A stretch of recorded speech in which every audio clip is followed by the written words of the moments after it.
അങ്ങ് സഹായിക്കുന്നതിനായി സ്തോത്രം ചെയ്യുന്നു. വീണ്ടും ഒരു ദിനം കൂടെ ഞങ്ങളുടെ ജീവിതത്തിൽ നൽകി. അപ്പൊ ആത്മാവിൽ ആരാധിക്കുവാൻ പരിശുദ്ധാത്മാവെ അങ്ങ് സഹായിച്ചങ്ങ് ബലപ്പെടുത്തി അപ്പ അങ്ങ് നുറച്ച് അപ്പാ ഹല്ലേലൂയ സ്വർഗീയ പിതാവിന് ഇഷ്ടം ചെയ്യുവാൻ തക്കവണ്ണം ഇന്ന് പകനേരം അപ്പ അങ്ങ് പ്രാപ്തമാക്കിയതിനായി സ്തോത്രം ചെയ്യുന്നു കർത്താവേ. മാറ്റമില്ലാത്ത ഞങ്ങളുടെ നാമത്തിന്റെ ശക്തി ഇന്ന് പകനേരം ഇവിടെ വ്യാപരിക്കുന്നതിനായി സ്തോത്രം ചെയ്യുന്നു കർത്താവേ. വളരെ അനുഗ്രഹിക്കപ്പെട്ട ഒരു സങ്കീർത്തനം കേൾക്കുവാൻ ഇടയായി തീർന്നു. നിത്യം എന്റെ കർത്താവിനെ സ്തുതിക്കുവാൻ, മഹത്വപ്പെടുത്തുവാൻ, കർത്താവിനെ ആരാധിക്കുവാൻ തക്കവണ്ണം ഒരുക്കി തന്ന എല്ലാ നല്ല ദാനങ്ങൾക്കായി സ്തോത്രം ചെയ്യുന്നു കർത്താവേ. ഈ അന്ത്യനാളുകളിൽ കർത്താവെ ഞങ്ങൾ ഓരോരുത്തരും കർത്താവെ നിന്റെ വേലയിലും നിന്റെ പദ്ധതിയിലും ഞങ്ങൾ ആയിരിക്കുമ്പോൾ ഞങ്ങളുടെ മേൽ നിയോഗിച്ചിരിക്കുന്ന, ഞങ്ങളുടെ മേൽ കർത്താവ് വിളിച്ചിരിക്കുന്ന വേല തികച്ച ദൈവസന്നിധിയിൽ കടക്കുവാൻ, കർത്താവിന്റെ സന്നിധിയിലേക്ക് കർത്താവെ ഹല്ലേലൂയ പ്രവേശിക്കുവാൻ പരിശുദ്ധാത്മാവ് ഒന്ന് സഹായിക്കണം, ബലപ്പെടുത്തണമേ.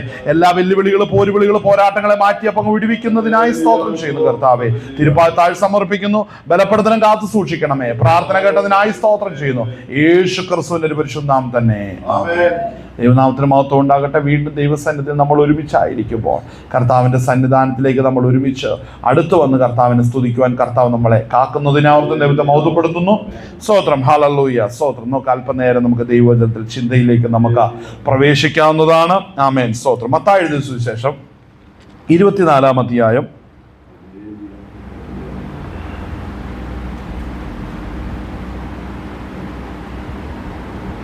ഹല്ലേലൂയ 24-ാം അധ്യായം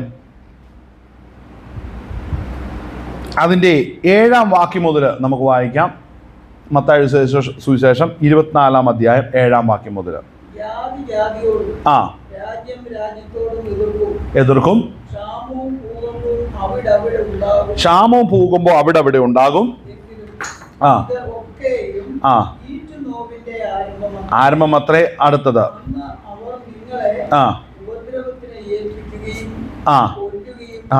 ചെയ്യും.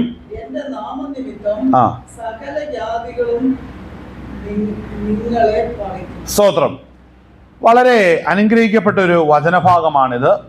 യുഗാന്ത്യ വിഷയങ്ങളെക്കുറിച്ച് അല്ലെങ്കിൽ എസ്കറ്റോളജി നമ്മൾ പഠിക്കുമ്പോൾ അതിനകത്ത് പരമപ്രധാനമായ കാര്യമാണ് കർത്താവിൻ്റെ മടങ്ങി വരവിൻ്റെ ലക്ഷണങ്ങളെക്കുറിച്ച് പഠിക്കുന്ന സമയത്ത് മത്തായി സുവിശേഷം 24-ാം അധ്യായം, അതുപോലെ മർക്കോസ് 13, അതുപോലെ ലൂക്കോസ് 21 അധ്യായങ്ങൾ എന്ന് പറയുന്ന സമാന്തര സുവിശേഷങ്ങളിൽ യേശുക്രിസ്തുവിന്റെ മടങ്ങി വരവിനെ കുറിച്ച് വ്യക്തമായി പ്രതിപാദിക്കുന്ന യുഗാന്ത്യ വിഷയങ്ങളെക്കുറിച്ചൊക്കെയാണ് അവിടെ വെളിപ്പെടുത്തുന്നത്. അപ്പോൾ ഈ ഭാഗം നമ്മളിവിടെ വായിക്കുമ്പോൾ അവസാന നാളുകളുടെ ചില ലക്ഷണങ്ങൾ, ചില സംഭവങ്ങൾ സവിസ്തരം വെളിപ്പെടുത്തുന്ന ഈ സുവിശേഷത്തില്, ഈ ഭാഗത്തില് നമ്മൾ വളരെ ശ്രദ്ധയോടെ പഠിക്കുമ്പോൾ ഇന്ന് നമ്മുടെ ചുറ്റും സമകാലിക സംഭവങ്ങളുമായിട്ട് നമ്മൾ താരതമ്യപ്പെടുത്തുമ്പോൾ വായിക്കുന്ന വാക്യത്തിൽ അടങ്ങിയിരിക്കുന്ന സംഭവബഹുലമായ സന്ദർഭങ്ങൾ പൂർണ്ണ തോതിൽ നമ്മുടെ മുമ്പിൽ വെളിപ്പെടുന്നുണ്ട്. നമ്മുടെ കണ്ണുകൊണ്ട് അത് കാണുവാൻ സാധിക്കുന്ന നിലവാരത്തിൽ നമ്മുടെ ചുറ്റുമുണ്ടെന്ന് ഗ്രഹിക്കുവാൻ കഴിയുന്നവരോർത്ത് ഞാൻ ദൈവത്തെ മഹത്വപ്പെടുത്തുന്നു. ആമേൻ, ഹല്ലേലൂയ. സഹോദരൻ, നമ്മൾ മനസ്സിലാക്കണം, ദൈവസഭയെ ദൈവം ഈ ഭൂമിയിൽ ഒരുക്കി കർത്താവിന്റെ വരവിനായിട്ട് കർത്താവ് ഒരുക്കിക്കൊണ്ടിരിക്കുകയാണ്. പരിശുദ്ധാത്മാവിന്റെ ഇന്നത്തെ ഡ്യൂട്ടി എന്ന് പറഞ്ഞാൽ നമ്മെ ഓരോരുത്തരെ, ദൈവസഭയാകുന്ന ക്രിസ്തുവിന്റെ ശരീരത്തെ സ്വർഗത്തിലെ ദൈവം തന്റെ ആത്മാവാകുന്ന പരിശുദ്ധാത്മാവിനാൽ ഹല്ലേലൂയ ഒരുക്കിക്കൊണ്ടിരിക്കുന്ന രംഗമാണ് ഇവിടെ കാണുന്നത്. നാം ഒരുക്കം പൂർത്തീകരിച്ചു കഴിഞ്ഞാൽ നമ്മെ ചേർക്കുവാൻ കർത്താവായ യേശു ക്രിസ്തു വേഗം വരികയാണ്.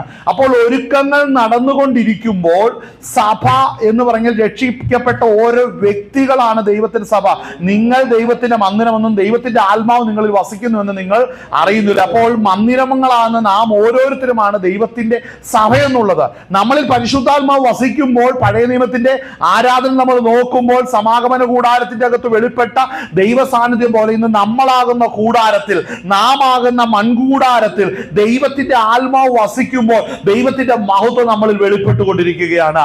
അപ്പോൾ സ്തോത്രം, ദൈവ സാന്നിധ്യം നമ്മളിൽ വെളിപ്പെടുന്നത് നാം ദൈവത്തിന്റെ മക്കളായതുകൊണ്ടാണ്. അഭിഷേകം വസിക്കുന്നത് ദൈവമക്കളിൽ മാത്രമേ ഉള്ളൂ. ആമേൻ. തെരഞ്ഞെടുക്കപ്പെട്ടവരിലും ഒരുക്കപ്പെട്ടവരിൽ മാത്രമേ അഭിഷേകമുള്ളൂ. അഭിഷേകം നമ്മെ ഒരുക്കുന്നത്, പരിശുദ്ധാത്മാവ് നമ്മളെ ഒരുക്കുന്നത് ദൈവരാജ്യത്തിന് വേണ്ടിയാണ്, സ്വർഗരാജ്യ പ്രവേശനത്തിന് വേണ്ടി മാത്രമാണ്. അപ്പോൾ മറ്റൊന്നും ദൈവത്തിന്റെ പദ്ധതിക്കില്ല ഇവിടെ ഭൂമിയിൽ. നമ്മെ ഇവിടെ ഇടുവാനും ഇവിടെ വലിയവനാക്കാനും ഇവിടെ എന്തെങ്കിലും തരാനും വേണ്ടി അല്ല കർത്താവ് നമ്മളെ ഒരുക്കുന്നത്. നമ്മുടെ സ്വർഗ രാജ്യത്തിൽ നമുക്ക് വേണ്ടി ഒരുങ്ങിയിരിക്കുന്ന നിലനിൽക്കുന്ന ഒരു നഗരം നമുക്ക് സ്വർഗത്തിലുണ്ട്. മീതെയുള്ള യെരൂശലേം ഹല്ലേലൂയ, അവൾ സ്വതന്ത്രയാകുന്നു. ആ നിലനിൽക്കുന്ന നഗരത്തിൽ നമ്മളെ എത്തിക്കുവാനായിട്ടാണ് കർത്താവ് യേശു ക്രിസ്തു നമുക്ക് വേണ്ടി കാൽവരി കഷ്ടം സഹിച്ചിരിക്കുന്നത്.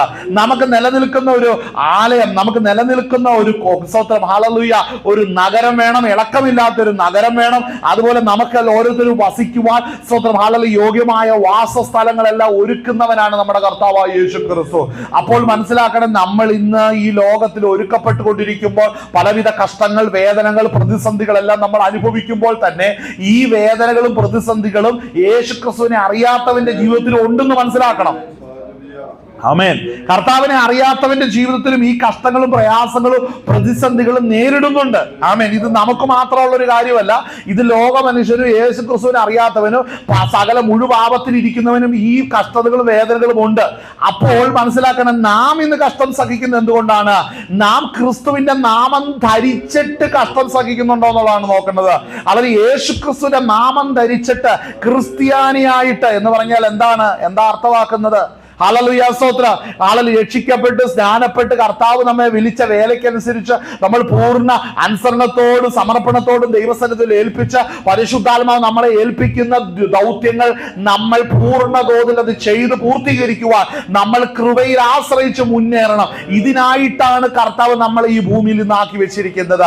നമ്മളെ കുറിച്ചുള്ള ഏറ്റവും വലിയ ഉദ്ദേശം എന്ന് പറയുന്നത് നമ്മളിലൂടെ മറ്റൊരുവനെങ്കിലും രക്ഷിക്കപ്പെടണം, മറ്റൊരുവനെ യേശു ക്രിസ്തുവിനെ അറിയണം, അവൻ രാജ്യത്തിലേക്ക് പോകാനുള്ള വഴികളെ കുറിച്ച് ഗ്രഹിക്കുവാൻ ഇടയായി തരണം. ഇതിനാണ് ദൈവം തന്റെ സഭയെ ഭൂമിയിലാക്കി വെച്ചിരിക്കുന്നതിന്റെ ഒരു പ്രധാന ഉദ്ദേശം. എത്രയും വേഗം സ്വർഗത്തിലെ ദൈവം അല്ലെങ്കിൽ ഭൂമിയിലെ മനുഷ്യർക്ക് അല്ലെങ്കിൽ അവരുടെ പാപത്തിൽ നിന്ന് മോചനം നൽകുവാൻ ഒരു വലിയ പദ്ധതി ചെയ്തു കഴിഞ്ഞു. ആ പദ്ധതി എന്ന് പറഞ്ഞ് തന്റെ പ്രിയപുത്രൻ തന്റെ മടിയിലിരുന്ന ഏകജാതനെ കാൽവറിയിൽ അയച്ച് അവരെ പാപത്തിന്റെ പഹളലിയ ബന്ധനത്തിൽ നിന്ന് വീണ്ടെടുക്കേണ്ടതിന് വേണ്ടി മുഴുവൻ അകൃത്യവും പിതാവായ ദൈവപുത്രനാകുന്ന യേശുക്രിസ്തുവിന്റെ മേൽ ചുമത്തി. പുത്രനാകുന്ന യേശുക്രിസ്തു മരണത്തോളം അനുസരണയുള്ളവനായി തീർന്നുകൊണ്ട് പാപത്തിന്റെ ശിക്ഷകൾ ഏറ്റവൻ മരിച്ചു. അപ്പോൾ നമ്മുടെ പാപങ്ങൾക്ക് വേണ്ടി യേശുക്രിസ്തു കാൽവറിയിൽ മരിച്ചത് കൊണ്ട് അവനിൽ വിശ്വസിക്കുന്നവന് പാപത്തിൽ നിന്ന് മോചനം ലഭിച്ചിരിക്കുന്നു.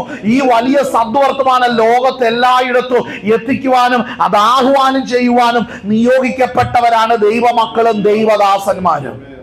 ആമേൻ. മറ്റൊരു ഉദ്ദേശവും ഈ ഭൂമിയിലില്ല. ഈ ഭൂമി സ്തോത്രം തീക്കായിട്ട് കാത്തിരിക്കുകയാണ്.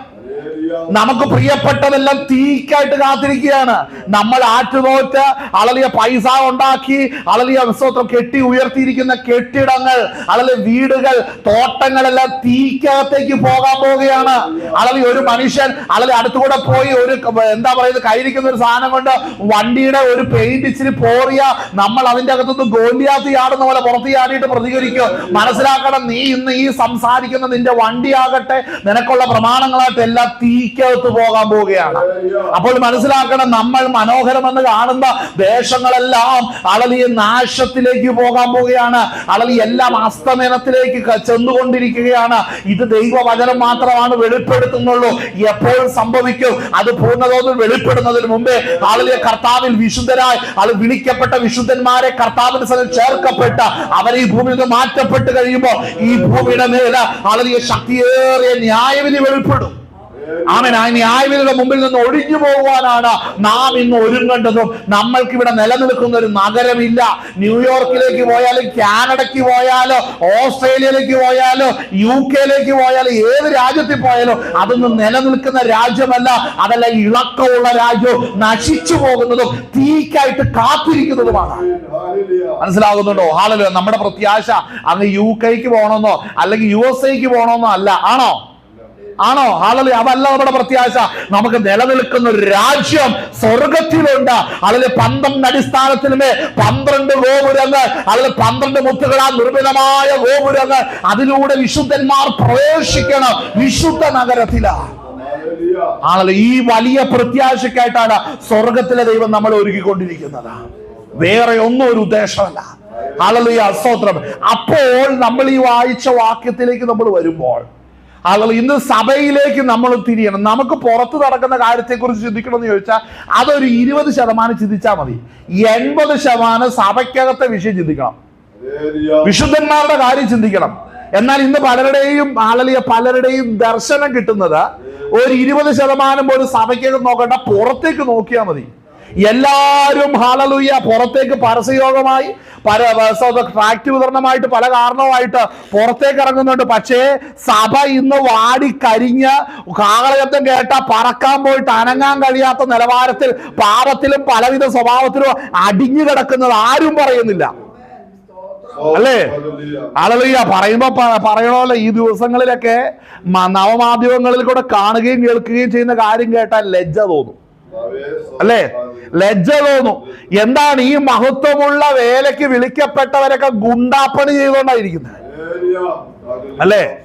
മഹത്വമുള്ള ശുശ്രൂഷ ചെയ്യുവാൻ വിളിക്കപ്പെട്ടവനൊക്കെ ഗുണ്ടാപ്പണി, തല്ലും ബഹളവും അളലിയാസന്റെ പാനലും വോട്ട് പിടുത്തമായിട്ട് ഓടുന്നത് കാണുമ്പോൾ മനസ്സിലാക്കിക്കോളോ, നമ്മുടെ കർത്താവിന്റെ വരവ് വളരെ വാതിക്കലാണ്. അത് പറയാൻ കാരണം എന്നാണെന്നറിയാവോ? ഇനി വായിക്കാൻ പോകുന്ന വാക്യങ്ങൾ വളരെ ശ്രദ്ധയോടെ നമ്മളിത് കാണണം. അതിനാണ് ഈ വിഷയം പറയുന്നത്. നമ്മൾ വായിച്ച വാക്യം മത്തായിയുടെ സുവിശേഷം 24-ാം അധ്യായം 7-ാം വാക്യം വായിച്ച് അതിന്റെ നമ്മൾ താഴോട്ട് വായിച്ച് നിർത്തിയത്. ആമേൻ, സ്തോത്രം, ഹല്ലേലൂയ. അവിടെ വായിക്കുന്നത്, അന്ന് അവർ നിങ്ങളെ ഉപദ്രവത്തിന്, 9-ാം വാക്യം, അന്ന് അവർ നിങ്ങളെ ഏൽപ്പിക്കുകയും ശ്രദ്ധിക്കണേ, യേശു ക്രിസ്തുവിന്റെ നാമത്തിന് വേണ്ടി ഉപദേശത്തിന് വേണ്ടി മുറുകെ പിടിക്കുമ്പോ നമ്മുടെ ജീവന് ഹാനി വരുന്ന വിഷയങ്ങൾ കയറി വരും. എവിടെയാ? പുറത്തല്ല. പ്രവാചകന്മാരെ കൊല്ലുന്നതിനെ കുറിച്ച് യേശു ക്രിസ്തു പറഞ്ഞു. ഹല്ലേലൂയ. ഇസ്രായേൽ മക്കളോട് പറഞ്ഞു, ഹല്ലേലൂയ, സ്തോത്രം, ഹല്ലേലൂയ, നിങ്ങൾ പ്രവാചകന്മാരെ കൊല്ലുന്നവരാണ് നിങ്ങളുടെ പൂർവികരെന്ന് പറഞ്ഞു. എന്നാ കാര്യം? സത്യത്തിന് വേണ്ടി സംസാരിച്ച എല്ലാ പ്രവാചകന്മാരുടെ രക്തം വീണ ഭൂമിയാണിത്, അല്ലേ? ഹല്ലേലൂയ. എന്താ കാര്യം? സത്യത്തിന് വേണ്ടി നിൽക്കുന്ന പ്രവാചകന്മാരെല്ലാം ഒറ്റപ്പെടുന്ന കാലഘട്ടമാണ് ഇത്. ദൈവകാര്യത്തിൽ ഉപയോഗിക്കപ്പെടേണ്ടവരൊക്കെ ഇത് പുറം ലോകം കാണാതെ അകത്ത് കിടക്കുകയാണ്. മനസ്സിലാക്കണം. അപ്പോൾ ഇവിടെ അരങ്ങ് വാണുകൊണ്ടിരിക്കുന്ന ചിലരുണ്ട്. അവരാരാന്നുള്ളതാണ് ചോദ്യം. അതിനൊരൊറ്റ ഉത്തരവുള്ളൂ. ഇതുവരെ പരിശുദ്ധാത്മാവ് അല്ലെങ്കിൽ വചനമാകുന്ന വിത്ത് വെളിപ്പെടുത്തുവാൻ അല്ലെങ്കിൽ ആത്മാവിനോ പ്രാണനോ ശരീരത്തിനോ മനസ്സില്ലാതെ വണ്ണം അല്ലെങ്കിൽ ലോകത്തിൽ ജീവിക്കുന്ന ചില മനുഷ്യരുണ്ട്. ഇതൊരു മർമ്മോ ഞാൻ ഈ പറഞ്ഞത്. ആ മനുഷ്യരാണ് ഇന്ന് സ്തോത്രം അല്ലെങ്കിൽ അരങ്ങ് വാണുകൊണ്ടിരിക്കുന്ന. അവരാരും ദൈവത്തെ അയക്കപ്പെട്ടവർ പോലുമല്ല. ഹല്ലേലൂയ. സത്യത്തിന് വേണ്ടി ഇടപെടില്ല. ഞാൻ ചിലപ്പോൾ ചിലരെയൊക്കെ കാര്യം ചിന്തിക്കും, ഭയങ്കര കാര്യമായിട്ട് സ്റ്റേജിലൊക്കെ ഉപയോഗിക്കപ്പെടുന്ന ചിലരെ ഭയങ്കര ഭയങ്കര ഭയങ്കര ആത്മഭാരമാണെന്നാ പറഞ്ഞു. ഇവർക്കാർക്കും ഈ കാണിക്കുന്ന വൃത്തികേടുകൾ കാണുമ്പോൾ ഇവർക്ക് ഈ ആത്മഭാരമില്ല. ഇവരിലിരിക്കുന്ന പരിശുദ്ധാത്മാവ് ഇത് തെറ്റാന്ന് വെളിപ്പെടുത്തുകയും കർത്താവിനെ അനുഗമിക്കുന്നവരോട് അതിൽ നിന്ന് ഒഴുകിയിരിക്കാൻ ഇവരിലിരിക്കുന്ന പരിശുദ്ധാത്മാവ് പറയുന്നില്ലെങ്കിൽ ആ ആത്മാവ് ഏതാന്ന് ചെക്ക് ചെയ്തോണം. മനസ്സിലാവും? ആ ആത്മാവ് ഏതാന്ന് ചെക്ക് ചെയ്തോണം. ഹല്ലേലൂയ. ചിലർക്ക് സ്റ്റേജിൽ കയറുമ്പോ അവരുടെ കാര്യം ഇവരുടെ കാര്യം എല്ലാം വെളിപ്പെടും. കൂടെ ഇരിക്കുന്ന പന്തിയിലിരിക്കുന്നവൻ കള്ളനാണെന്ന് പറയാൻ ഹല്ലേലൂയ കൃപയില്ലാത്തവനൊക്കെ അഭിഷേകത്തിലല്ലെന്ന് മനസ്സിലാക്കിക്കോണം. ഹല്ലേലൂയ. സ്തോത്രം. കൂടുതൽ ഒരുത്തരുണ്ട്. കർത്താവ് വ്യക്തമായിട്ട് പറയും, നിങ്ങളൊരുത്തൻ പിശാചാകുന്നു. ഒട്ടും കുറച്ചില്ല. നിങ്ങളിലിരിക്കുന്ന ഒരു സഹോദരന് ചെറിയൊരു കുറവുണ്ടെന്നല്ല കർത്താവ് പറയുക, നിങ്ങളിരിക്കുന്ന ഒരുത്തൻ പിശാചാകുന്നു എന്നാ പറഞ്ഞേക്കുന്നത്, അല്ലേ? ഹല്ലേലൂയ. ഇന്ന് അനേക പിശാചുക്കളുടെ കൂട്ടങ്ങളുണ്ട്, അല്ലേ? ഇന്ന് നവമാധ്യമങ്ങൾ കാണുമ്പോൾ ഇത് കാണും. ചിലര് പറയുന്നത് ഇതൊന്നും പറയേണ്ടത്, നിങ്ങൾ എന്തിനാ ഇത് പറയുന്നത്, നിങ്ങൾ വചനം പ്രസംഗിക്കുന്ന പറയുന്നത്. ഞാൻ ചോദിക്കട്ടെ, ഇവരിലിരിക്കുന്ന ആത്മാവ് ഏതാ? യേശു ക്രിസ്തു പന്തിയിലിരുന്ന ഒരുത്തൻ പിശാചാന്ന് വിളിച്ചു പറഞ്ഞെങ്കിൽ, കൂടെ ഇരിക്കുന്ന പ്രശ്നക്കാരനെന്ന് വിളിച്ചു പറഞ്ഞെങ്കിൽ, ഇവനോട് വചനം മാത്രം പറഞ്ഞാൽ മതി, ഇതൊന്നും കാണണമെന്ന് പറയുന്ന അവന്റെ ഇരിക്കുന്ന പിശാച് ഏതാന്ന് പറ. അഡ്രസ്സും പേരും ഇല്ലാത്ത പിശാച്. അപ്പോൾ മനസ്സിലാക്കണം, പലയിടത്തും ഇന്ന് അനേകർ തണുത്തുകൊണ്ടായിരിക്കുന്നത്. അതാണ് ഈ പറഞ്ഞ എന്റെ നാമം നിമിത്തം. അവിടെ വായിക്കുന്ന എന്താണ്? ശ്രദ്ധിക്കണേ, സഭയ്ക്കകത്ത് വന്നിട്ടും രക്ഷാനുഭവം ഇല്ലാത്തവര്, പരിശുദ്ധാത്മാഭിഷേകം പ്രാപിക്കാത്തവര്, വിശുദ്ധിയില്ലാതെ ജീവിക്കുന്നവര്, ആളുകൾ ഉപദേശമില്ലാതെ സത്യം അന്വേഷിക്കാത്തവരൊക്കെ ഇന്നും ജാതി അനുഭവത്തിൽ തന്നെയാണ് അകത്ത് കിടക്കുന്നത്. സ്നാനപ്പെട്ടു, സ്നാനം എന്താന്ന് ചോദിച്ചാൽ പോലും അറിയാൻ മേലാത്ത ബിരുദന്മാരാണ് ഇരിക്കുന്നത്. ഇന്ന് അനേകരുടെ വിഷയം. ഞാനൊരു കാര്യം, നിങ്ങൾ കർത്താവിനെ നോക്ക്, പ്രസ്ഥാനം നോക്കാതെ ക്രിസ്തുവിനെ നോക്കുവാൻ പഠിക്കുക. ക്രിസ്തുവിനെ നോക്കുവാൻ പഠിക്കുക. ക്രിസ്തുവിനെ അല്ലാതെ മറ്റേതിലെങ്കിലും നിങ്ങളുടെ കണ്ണുടക്കിയാൽ നിങ്ങളുടെ രക്ഷയല്ല, നിങ്ങളുടെ നിത്യതയ്ക്ക് തന്നെ അത് തടസ്സമായിട്ട് തീരും. ആമേൻ. വായിച്ചേ, ഭാവം വായിച്ചേ, മറ്റൊരു ഭാവം എടുക്കാനായാലും വായിച്ചേ.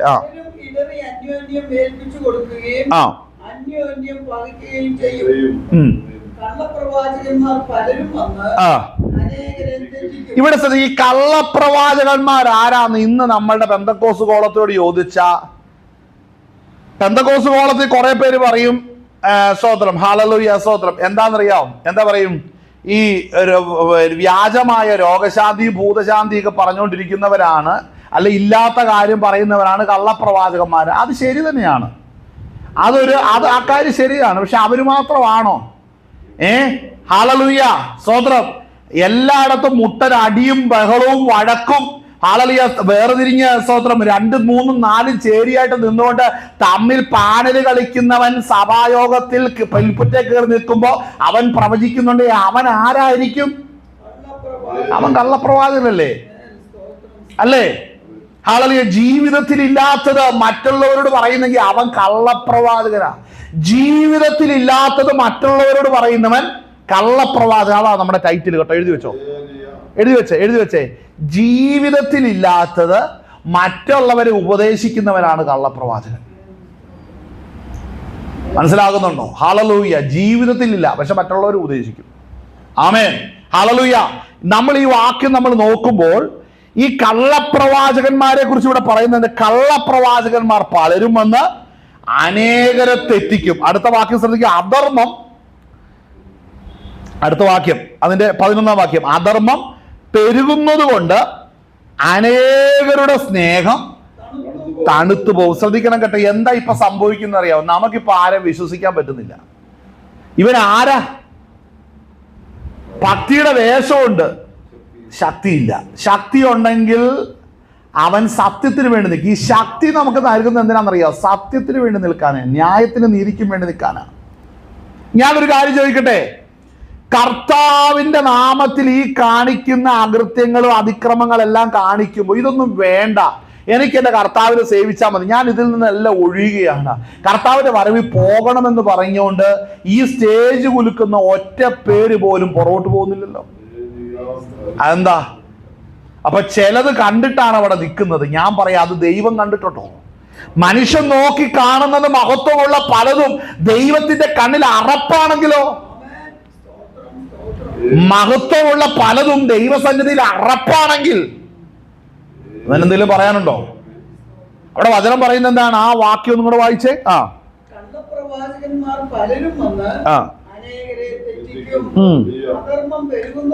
ശ്രദ്ധിക്കണേ. അധർമ്മം, ധർമ്മത്തിന് വിരോധം, അന്യായം, സ്വതം, വ്യാജം, ഇതൊക്കെ പ്രവർത്തിക്കുന്നവരുടെ കാര്യമാണ് പറയുന്നത്. അധർമ്മം പെരുകുന്നത് കൊണ്ട്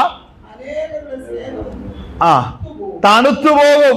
ആമേൻ. എന്തുകൊണ്ടാണ്? അധർമ്മം പ്രവർത്തിക്കുന്നവരെ എന്നെ വിട്ടു പോകുമെന്ന് കർത്താവ് ഒരിക്കൽ പറയുന്നുണ്ട്, അല്ലേ? ഇതേ മത്തായി സുവിശേഷത്തിന്റെ അകത്ത് പറയുന്ന ഒരു കാര്യമാണ്. അധർമ്മം പ്രവർത്തിക്കുന്നവരെ എന്നെ വിട്ടു പോകുമെന്ന് അന്ന് ഞാൻ തീർത്തു പറയും. ആമേൻ. മത്തായി സുവിശേഷം, ആമേൻ സ്തോത്രം, അതിന്റെ 7-ാം അധ്യായം. ഹല്ലേലൂയ. അവിടെ നമുക്ക് ശ്രദ്ധിക്കണം, അവിടെ വായിക്കുന്ന വാക്ക് ശ്രദ്ധിക്കണം. 7-ാം അധ്യായം അതിന്റെ 22-ാം വാക്യം വായിക്കുന്നത് എങ്ങനെയാ? കർത്താവേ, കർത്താവേ, നിന്റെ നാമത്തിൽ ഞങ്ങൾ പ്രവചിക്കുകയും നിന്റെ നാമത്തിൽ ഭൂതങ്ങളെ പുറത്താക്കുകയും നിന്റെ നാമത്തിൽ വളരെ വീര്യപ്രവർത്തിക്കുകയും ചെയ്യുകയും ചെയ്തില്ലയോ എന്ന് പലരും ആ നാളിൽ എന്നോട് പറയും. അന്ന് ഞാൻ അവരോട് അപ്പൊ ശ്രദ്ധിക്കട്ടെ. കർത്താവ് ഒരുവനെ അറിയാതിരിക്കെ ഒരുവന്റെ കയ്യാൽ അത്ഭുതങ്ങളും അടയാളങ്ങളും വീര്യപ്രവർത്തികളൊക്കെ നടക്കുവോ? ഞാൻ പറയാം, ഈ വാക്യം വായിക്കുമ്പോൾ ക്ലാസിക്കൽ പെന്തക്കോസിൽ ഇരിക്കുന്ന പാസ്റ്റർമാരെല്ലാം നോക്കുന്നത് ന്യൂ ജനറേഷൻ ചർച്ചിലെ പാസ്റ്റർമാരെയാ. പക്ഷെ ഈ ഊടായിപ്പ് ദൈവം പൊളിക്കാൻ പോവുകയാണ്.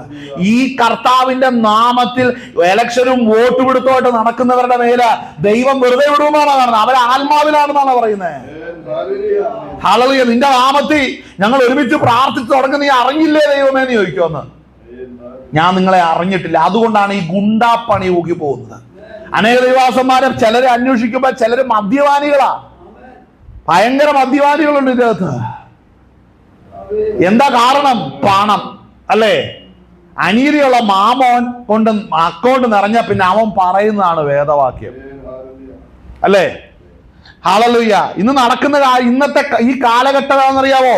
ഇത് ഏലിയാവിന്റെ കാലഘട്ടമാ. ഏത് കാലഘട്ടം? ആഹാബിന്റെ കാലഘട്ടമാ. ഇന്ന് പ്രവാചകന്മാരെല്ലാം ഗുഹയ്ക്കകത്തിരിക്കുക. ഒറിജിനല് മനസ്സിലാകുന്നുണ്ടോ? ഒറിജിനൽ എല്ലാം ഗുഹയ്ക്കകത്തിരിക്കുകയാ. ആരെങ്ങാണ്ട് കൊണ്ടുവന്ന് അല്പം അപ്പവും വെള്ളവും കൊടുത്ത് ജീവൻ നിലനിർത്തുന്ന അനുഭവത്തിൽ പോയിക്കൊണ്ടിരിക്കുന്ന. പക്ഷേ അശേരായുടെ പ്രവാചകന്മാരും ബാലിന്റെ പ്രവാചകന്മാർക്ക് ഉണ്ടല്ലോ, എവിടുന്നാ കിട്ടുന്നതെന്നറിയാവോ? ഫുഡ് എവിടുന്നാ കിട്ടുന്നത്? സ്തോത്രം, ഹല്ലേലൂയ. സിംഹാസനത്തിലിരിക്കുന്ന രാജാവിന്റെ പന്തിഭോജനത്തിൽ അവനോട് കൂടെയാണ് ഇവന്മാരെന്ന് തിന്നുന്നത്. ഇവർക്ക് വല്ല കുറവുണ്ടോ? ഇവരുടെ പ്രവചനം വല്ലതും തെറ്റുവോ? പക്ഷെ ദൈവം അവരുടെ കൂടെ ഇല്ല. ദൈവം അവരുടെ കൂടെ ഇല്ല. ഹല്ലേലൂയ. ആ ഭാഗം ഞാനെടുത്ത് വായിച്ചപ്പോ എന്നെ വളരെ ചിന്തിപ്പിച്ചൊരു കാര്യമാണ്. ഹല്ലേലൂയ. എവിടെയാണ് കാര്യം മനസ്സിലാക്കണം? അന്നത്തെ അവസ്ഥയിൽ സത്യം പറയുന്നവന് വീണ്ടും ഞെരുക്കം കൊടുക്കുന്ന ഒരു തലമുറ, സത്യം പറയുന്നവനെ വീണ്ടും ഞെരുക്കുന്ന തലമുറ. എന്താ നീ പറഞ്ഞ സത്യം? സുവിശേഷ വേലയാണ് സത്യവചനം പ്രസംഗിക്കണം. രാഷ്ട്രീയത്തിന്റെ പണത്തിന്റെയും പുറകെ പോകരുത്. മനസ്സിലായോ? നിന്റെ വെള്ള രാഷ്ട്രീയക്കാരനെ ആക്കരുത്. നിന്റെ വെള്ള വിശുദ്ധി, കുഞ്ഞാട് കാൽവറിയിൽ ചൊരിഞ്ഞ രക്തത്താൽ അല്ലെങ്കിൽ വീണ്ടെടുക്കപ്പെട്ടവരെ നീതിയിലേക്ക് നടത്തുവാൻ നിനക്ക് ലഭിച്ചിരിക്കുന്ന പദവിയെ അലങ്കരിക്കാനാണ് വെള്ള നൽകിയെങ്കിൽ അതിന്റെ പുറത്ത് ഒരു രാഷ്ട്രീയ ചിഹ്നവും കയറരുത്. ഹല്ലേലൂയ. ഒരു രാഷ്ട്രീയ ചിഹ്നവും കയറരുത്. ഹല്ലേലൂയ. അങ്ങനെ കയറിയാൽ അതിന്റെ പിന്നിൽ വ്യാപരിക്കുന്നത് മറ്റൊരാത്മാവാണ്. ഹല്ലേലൂയ. സ്തോത്രം. ഇന്ന് ചിലർ പറയുന്നത്, നിങ്ങൾ അതൊന്നും നോക്കണ്ട, ഞങ്ങൾ കൈയടിച്ചോ ആരാധിച്ചോ നോക്കിയാൽ മതി, വേറൊന്നും നോക്കണ്ട. ഞാൻ ചോദിക്കട്ടെ, ജാതികളിൽ മാത്രം നടക്കുന്ന അനർത്ഥങ്ങൾ ഒരു സൂചന പോലും തരാതെ വിശ്വാസികളെന്ന് അവകാശപ്പെടുന്നവന്റെ വീട്ടിലും ജീവിതത്തിലും വെളിപ്പെടുന്നു. കാരണം പറ. കാരണം എന്തായിരിക്കും? ഹല്ലേലൂയ. ഹല്ലേലൂയ. മോശയോട് ദൈവം പറഞ്ഞു, ഞാനിന്ന് രാത്രിയില മിസ്രൈമിലേക്ക് ഇറങ്ങി വരും. ഹല്ലേലൂയ. കട്ടിളമേലും കുറുമ്പടിമേലും കുഞ്ഞാടിന്റെ രക്തം അടയാളപ്പെട്ടിരിക്കുന്ന വീടാകട്ടെ ഭവനങ്ങളാകട്ടെ അതിനെ വിട്ട് ഞാൻ ഒഴിഞ്ഞു പോകും. അതില്ലാത്തടത്ത് അതിന്റെ അകത്ത് ഞാൻ പ്രവേശിച്ച് ആ ഭവനത്തിലെ ആദ്യജാതനെ ഞാൻ കൊന്നുകളയും. ദൈവം പറഞ്ഞിട്ടാ ചെയ്തത്. ദൈവം പറയുന്നത് കേട്ടോ? ദൈവശബ്ദം കേൾക്കുന്ന എത്ര പേരോടെ ഉണ്ട്? ഒരു സങ്കീർത്തനം, ഒരു പ്രാർത്ഥനയും, കുറച്ചു നേരം കയ്യടിയും, കർത്താവ് ദൈവമക്കളെ എന്നും പറഞ്ഞ് ബാസ് ഇട്ട് ഒച്ചയും വിട്ടിട്ട് വീട്ടിൽ പോകും. സ്തോത്ര കാഴ്ച നിന്നെ വലിച്ചു കീറുന്ന ദിവസമുണ്ട്. ഒറിജിനൽ എല്ലാം ഗുഹയ്ക്കകത്താണ്. ദൈവത്താൽ ഉപയോഗിക്കപ്പെടേണ്ടവനൊക്കെ അകത്ത. ഈ പുറത്ത് കാണുന്നെല്ലാം കാലിക്കുറ്റി. ഒന്ന് പിന്നെ ലോകം പറയുന്നത് നിന്നെ ഇന്ന് വലിയവനാക്കാം. ഇതൊക്കെ ചീള് കേസ് ഞാൻ പറയാം. പക്ഷേ സ്തോത്രം, രാഷ്ട്രീയവും പരിപാടിയും പറഞ്ഞ് ഭിന്നിപ്പിച്ചിട്ട് ജനത്തെ കൈയടിപ്പിക്കുന്നവനിൽ ഏതാത്മാവാ വാഴുന്നേ? ഇന്ന് പകൽ നേരം ശ്രദ്ധിക്കണേ. കർത്താവിന്റെ കാഹളം ധ്വനിച്ചാ നീ പോകുന്നു, നിന്റെ കൂടെയുള്ളവരും പോകുന്നു, നീയാ പറയുന്നുള്ളൂ, സ്വർഗം പറയില്ല. ഇന്ന് അനേക ഈ സംഘടനയ്ക്കകത്തിരിക്കുന്ന പല ദൈവദാസന്മാരുടെ അവസ്ഥ എന്ന് പറഞ്ഞാൽ അവർ നേതൃത്വം പറയുന്നത് പോലെ പേടിച്ചരണ്ടിരിക്കുക. ചിലർ പറയും ഞങ്ങൾ നേരെ ഇവേ പറയുന്നു, പക്ഷെ ഒറ്റ എണ്ണത്തിന്റെ വായിന്ന് സത്യം വീഴുന്നില്ല. എന്താ കാര്യം? അവരിരിക്കുന്ന പരിശുദ്ധാത്മാവ് അത് കണ്ട് ദുഃഖിക്കുന്നില്ലേ? ദുഃഖിക്കുന്നില്ലേ? ഹല്ലേലൂയ. നമ്മളിവിടെ വായിക്കുമ്പോ ഹല്ലേലൂയ സ്തോത്രം, നമുക്ക് മടങ്ങി വരണം. അധർമ്മം പെരുകുന്നോണ്ട് അനേകരുടെ സ്നേഹം തണുത്തു പോകും. നമ്മൾ വാക്യം കണ്ടു. ആമേൻ. നമ്മളിവിടെ ശ്രദ്ധിക്കേണ്ട ഒരു കാര്യമുണ്ട്. സ്തോത്രം. കൊരിന്ത്യ ലേഖനം 1 കൊരിന്ത്യർ അതിന്റെ 5-ാം അധ്യായമാണെന്ന് തോന്നുന്നു.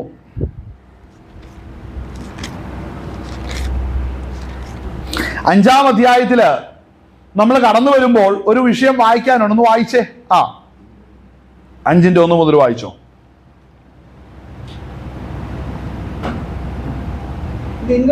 നിങ്ങളുടെ ഇടയിൽ ദുർനടപ്പുണ്ടെന്ന് കേൾക്കുന്നു. ആ ഒരുത്തൻ തന്റെ അപ്പന്റെ ഭാര്യയെ കൊല്ലുന്നതുപോൽ അത് ജാതികളിൽ പോലും ഇല്ലാത്ത ദുർനടപ്പ് തന്നെ. എന്നിട്ടും നിങ്ങൾ ചീർത്തിരിക്കുന്നു. ശ്രദ്ധിക്കണേ, ഈ പാപത്തോട് കോംപ്രമൈസ് ചെയ്ത്, അനീതിയോട് കോംപ്രമൈസ് ചെയ്ത് കുറെ നാൾ പോയ അവൻ പാസ്റ്റർ ആയാലും വിശ്വാസിയായാലും അവൻ ചീർത്തു തുടങ്ങും. അവൻ എന്ത് സംഭവിക്കും? ചീർത്തു തുടങ്ങും, ചീർപ്പ് വരും. അവിടെ വായിക്കുന്ന കാര്യം എന്നിട്ട് നിങ്ങൾ ചീർത്തിരിക്കുന്നു. അടുത്ത വാക്യം, ഈ ദുഷ്കർമ്മം ചെയ്തവനെ നിങ്ങളുടെ ഇടയിൽ നിന്നും നീക്കുവാൻ തക്കവണ്ണം. എന്ത് മനസ്സിലായി? പരിശുദ്ധാത്മാവ് എന്താ അടുത്തത് ചെയ്യുന്നത്? ഒരുവൻ തെറ്റ് ചെയ്തു, അത് വചനപ്രകാരം തെറ്റാണെന്ന് എല്ലാവരുടെ മനസാക്ഷിക്ക് വെളിപ്പെട്ടാൽ ആ പാപം ചെയ്തവനെ അവിടെ നിന്ന് നീക്കിക്കളയും. അല്ലേ?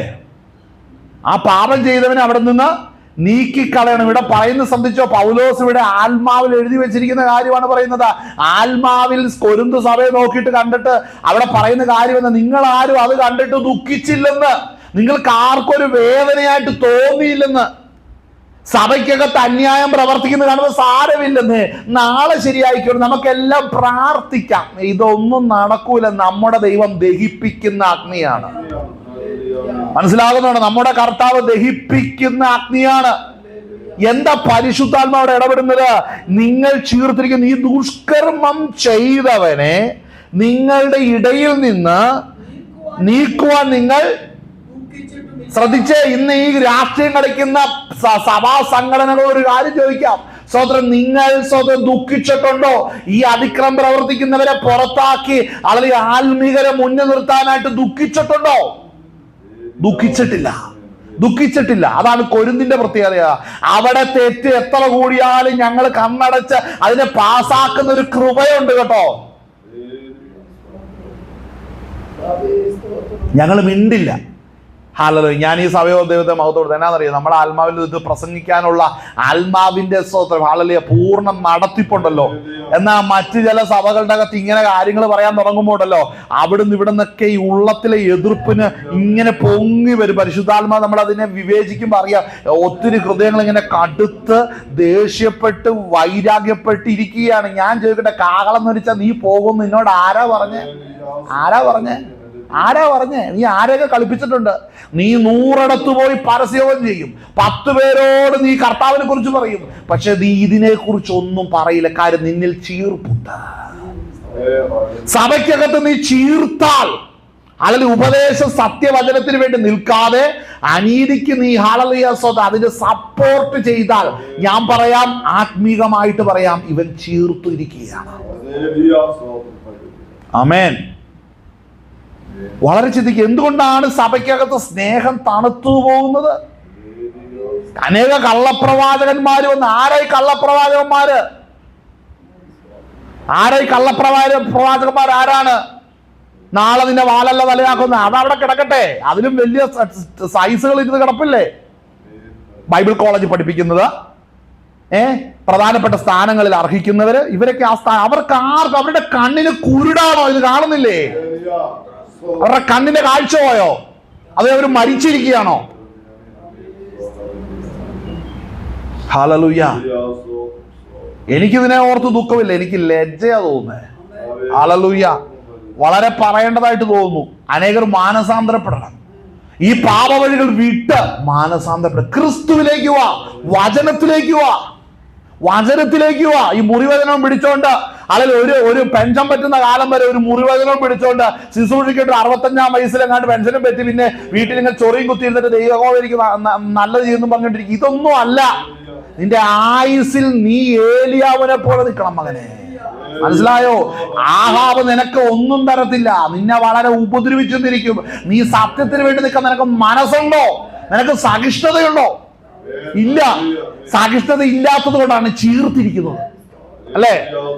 സഹിഷ്ണുത ഇല്ലാത്തത് കൊണ്ടാണ് ചീർത്തിരിക്കുന്നത്. കാര്യം എന്റെ കർത്താവ് വരുവോ എന്നാ ചെയ്യും, എനിക്ക് നടന്നാൽ മതി, എന്നാ വേണം ചെയ്താൽ എനിക്കൊരു വിഷയവുമില്ല. അവൻ അവിടെ ഇരുന്നോട്ടെ ബ്രദർ. നീ ചീർത്തുപോയി, നിന്നിൽ സഹിഷ്ണുതയില്ല. രണ്ട് ഏറ്റവും ഭീകരകരമായ കാര്യം പറയാം, പരിശുദ്ധാത്മാവിനെ വിട്ടുപോയിരിക്കും. എം ഷാമുൽ പാസ്റ്ററുടെ പ്രസംഗത്തിന്റെ അകത്ത് എനിക്ക് മനസ്സിലായ ഒരു കാര്യം, ആ ദിവസം പറഞ്ഞിരിക്കുന്ന കാര്യമാണ്, നമ്മൾ 2-3 വട്ടം ദൈവത്തിന്റെ ആത്മാവ് ഇടപെട്ട് കഴിഞ്ഞ് അതിന് പിന്നെ പ്രതികരിക്കാതിരുന്ന പരിശുദ്ധാത്മ ഇൻആക്റ്റീവായിട്ട് അകത്തിരിക്കും. സംസാരിക്കില്ല, പ്രവർത്തിക്കില്ല. കാര്യം ചെയ്യട്ടെ, പോട്ടെ, അങ്ങ് വെച്ചോണ്ടിരിക്കും. മനസ്സിലാകുന്നുണ്ടോ? വലിയ കുഴിക്കകത്ത് വീഴുമ്പോഴേ അറിയത്തുള്ളൂ. ആമേൻ. നമ്മുടെ കേരളത്തിനൊരു വലിയ ഒരു മാറ്റം വരേണ്ടത് വളരെ ആവശ്യമാണ്. കേരളത്തിലെ സഭകൾക്ക്, പെന്തക്കോസ്ത് സഭ, ക്ലാസിക്കൽ ചർച്ച, പ്രത്യേകിച്ച് IPCക്ക് വളരെ മാറ്റം വരേണ്ടത് വളരെ ആവശ്യമാണ്. ഹല്ലേലൂയ. ദൈവമക്കളാണെങ്കിൽ ആ ക്ലാരിറ്റിയിൽ ജീവിക്കണം. മനസ്സിലാകുന്നുണ്ടോ? ഹല്ലേലൂയ, സ്തോത്രം. ഗുണ്ടകളെ പോലെ 2 വശം ചേർന്ന് തർക്കം, വാദം, ഹല്ലേലൂയ, ഒരുത്തനെ തല്ലുന്നു. ഞാൻ അറിഞ്ഞ ഒരു ദൈവാസനെ തല്ലി കൊടുത്തുന്ന, അടിച്ച് നിലത്തിട്ടുന്ന, പിറ്റേ ദിവസം കയറി നിൽക്കുകയാണ്. ഞാൻ ചോദിക്കട്ടെ, എന്തിനാണോ ഭർത്താവ് നിന്നെ വിളിച്ചത്? എന്താ ചെയ്യുന്നേ? ഒരു വശത്ത് ദൈവദാസനാണ്, ജനത്തെയും കളിപ്പിക്കണം, മറുവശത്ത് സത്യം പറയാതെ ദൈവത്തെയും കളിപ്പിക്കുക. നീ ആരെയാ കളിപ്പിക്കുന്നേ? ഞാൻ പറയാം, വിട്ടിട്ട് പുറത്തു പോ. കർത്താവ് തരുന്നത് എനിക്ക് മതിയെന്ന് വെച്ച് പോകാൻ എന്തേ മനസ്സില്ലാത്തത്? നീ ആരുടെ ബഹുമാനം മേടിക്കാൻ? നീ പരീക്ഷനാണ്. ഇതൊക്കെ വിട്ടിട്ട് കർത്താവിന്റെ പിന്നാലെ പോകുവാൻ റെഡിയാകണം. ഹല്ലേലൂയ. ചിലർക്ക് പ്രായമുണ്ട്, അവരുടെ പ്രായം കൊണ്ട് അവർ പലരും വെളിപ്പെടുത്തിയും പറയുന്നു. പക്ഷെ ചിലതിനെ പരിശോധിച്ചാൽ അറിയാം, ഒന്നും അകത്തില്ലെന്ന്, വെറും ഒന്നുമില്ല. ആമേൻ, സ്തോത്രം. നമ്മൾ വളരെ ശ്രദ്ധിക്കേണ്ട ഒരു കാര്യമാണ്. എന്താ യഥാർത്ഥത്തിലുള്ള പ്രവാചകന്മാർക്ക് പറ്റിയത്? യഥാർത്ഥത്തിലുള്ള പ്രവാചകന്മാർക്ക് പറ്റിയെന്നെ നമുക്ക് ആ ഭാഗം നമുക്കൊന്ന് എടുക്കാം. ഹല്ലേലൂയ, സ്തോത്രം. നമ്മളത് എടുക്കുമ്പോൾ രാജാക്കന്മാരുടെ പുസ്തകം 1 രാജാക്കന്മാർ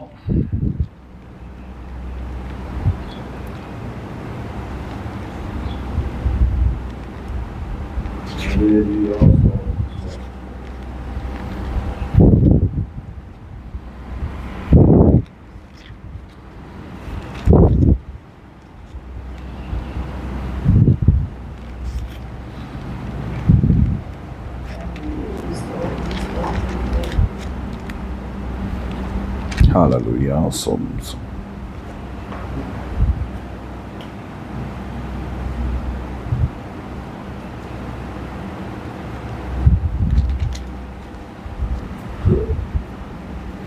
അതിൻ്റെ 18-ാമത് 1 രാജാക്കന്മാർ 18-ാം അധ്യായം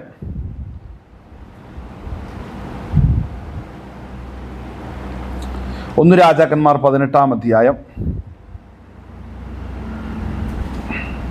അതിൻ്റെ 13-ാം വാക്യം ഒന്ന് വായിച്ചേ.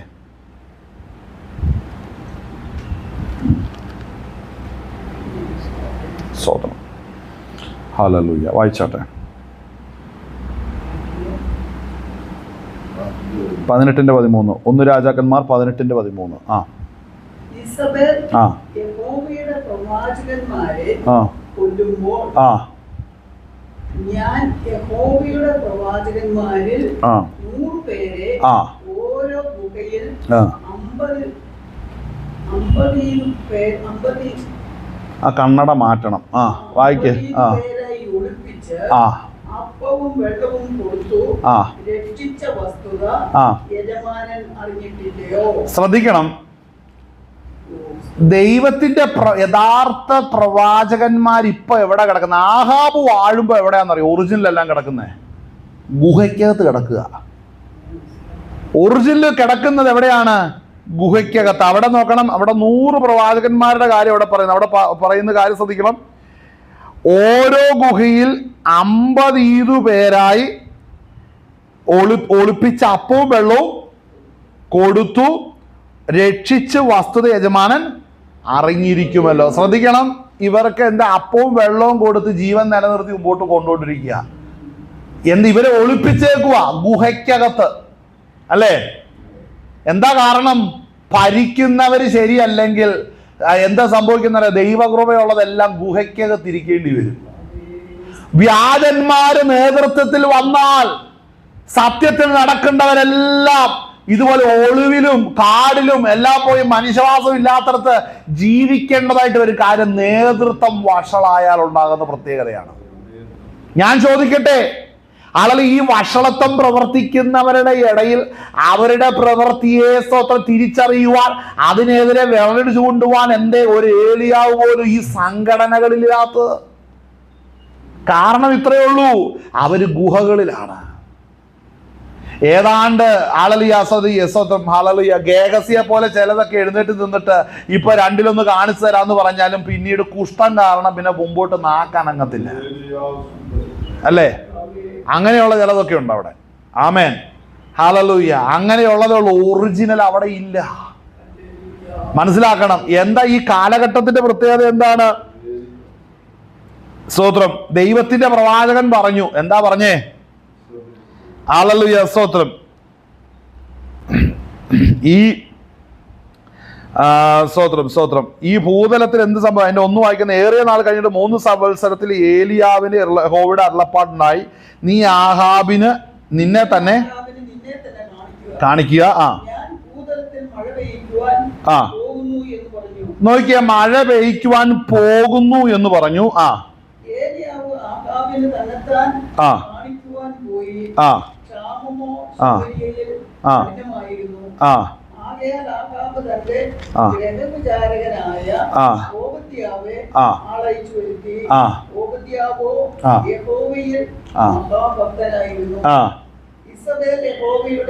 പ്രവാചകന്മാരെ കൊല്ലുമ്പോൾ ഓബദ്യാവ് 100 പ്രവാചകന്മാരെ കൂട്ടിക്കൊണ്ട് ചെന്ന് ഓരോ ഗുഹയിൽ 50 പേരായി ഒളിപ്പിച്ച് അപ്പവും വെള്ളവും കൊടുത്ത് രക്ഷിച്ചു. ആഹാബ് ഓബദ്യാവോട്, നീ നാട്ടിലുള്ള എല്ലാ നീരുറവുകളുടെയും തോടുകളുടെയും അരികത്ത് ചെന്ന് നോക്കുക, പക്ഷേ മൃഗങ്ങളെല്ലാം നശിച്ചു പോകാതെ കുതിരകളെയും കഴുതികളെയും എങ്കിലും ജീവനോടെ രക്ഷിക്കുവാൻ നമുക്ക് പുല്ല് കിട്ടും എന്ന് പറഞ്ഞു. ശ്രദ്ധിക്കണം, ഓബദ്യാവ് 2 ദൗത്യത്തിലായിരിക്കുന്നു. ഒന്ന്, ദൈവം പറഞ്ഞ ആലോചന അനുസരിച്ച് പ്രവാചകന്മാരെ രക്ഷിക്കുമ്പോൾ, മറുവശത്ത് ആഹാബ് പറയുന്ന ആഹ്വാനം, എവിടെയെങ്കിലും വെള്ളമുണ്ടെങ്കിൽ നീ ചെന്ന് കാര്യങ്ങൾ അന്വേഷിച്ച് കൊണ്ടുവരണം.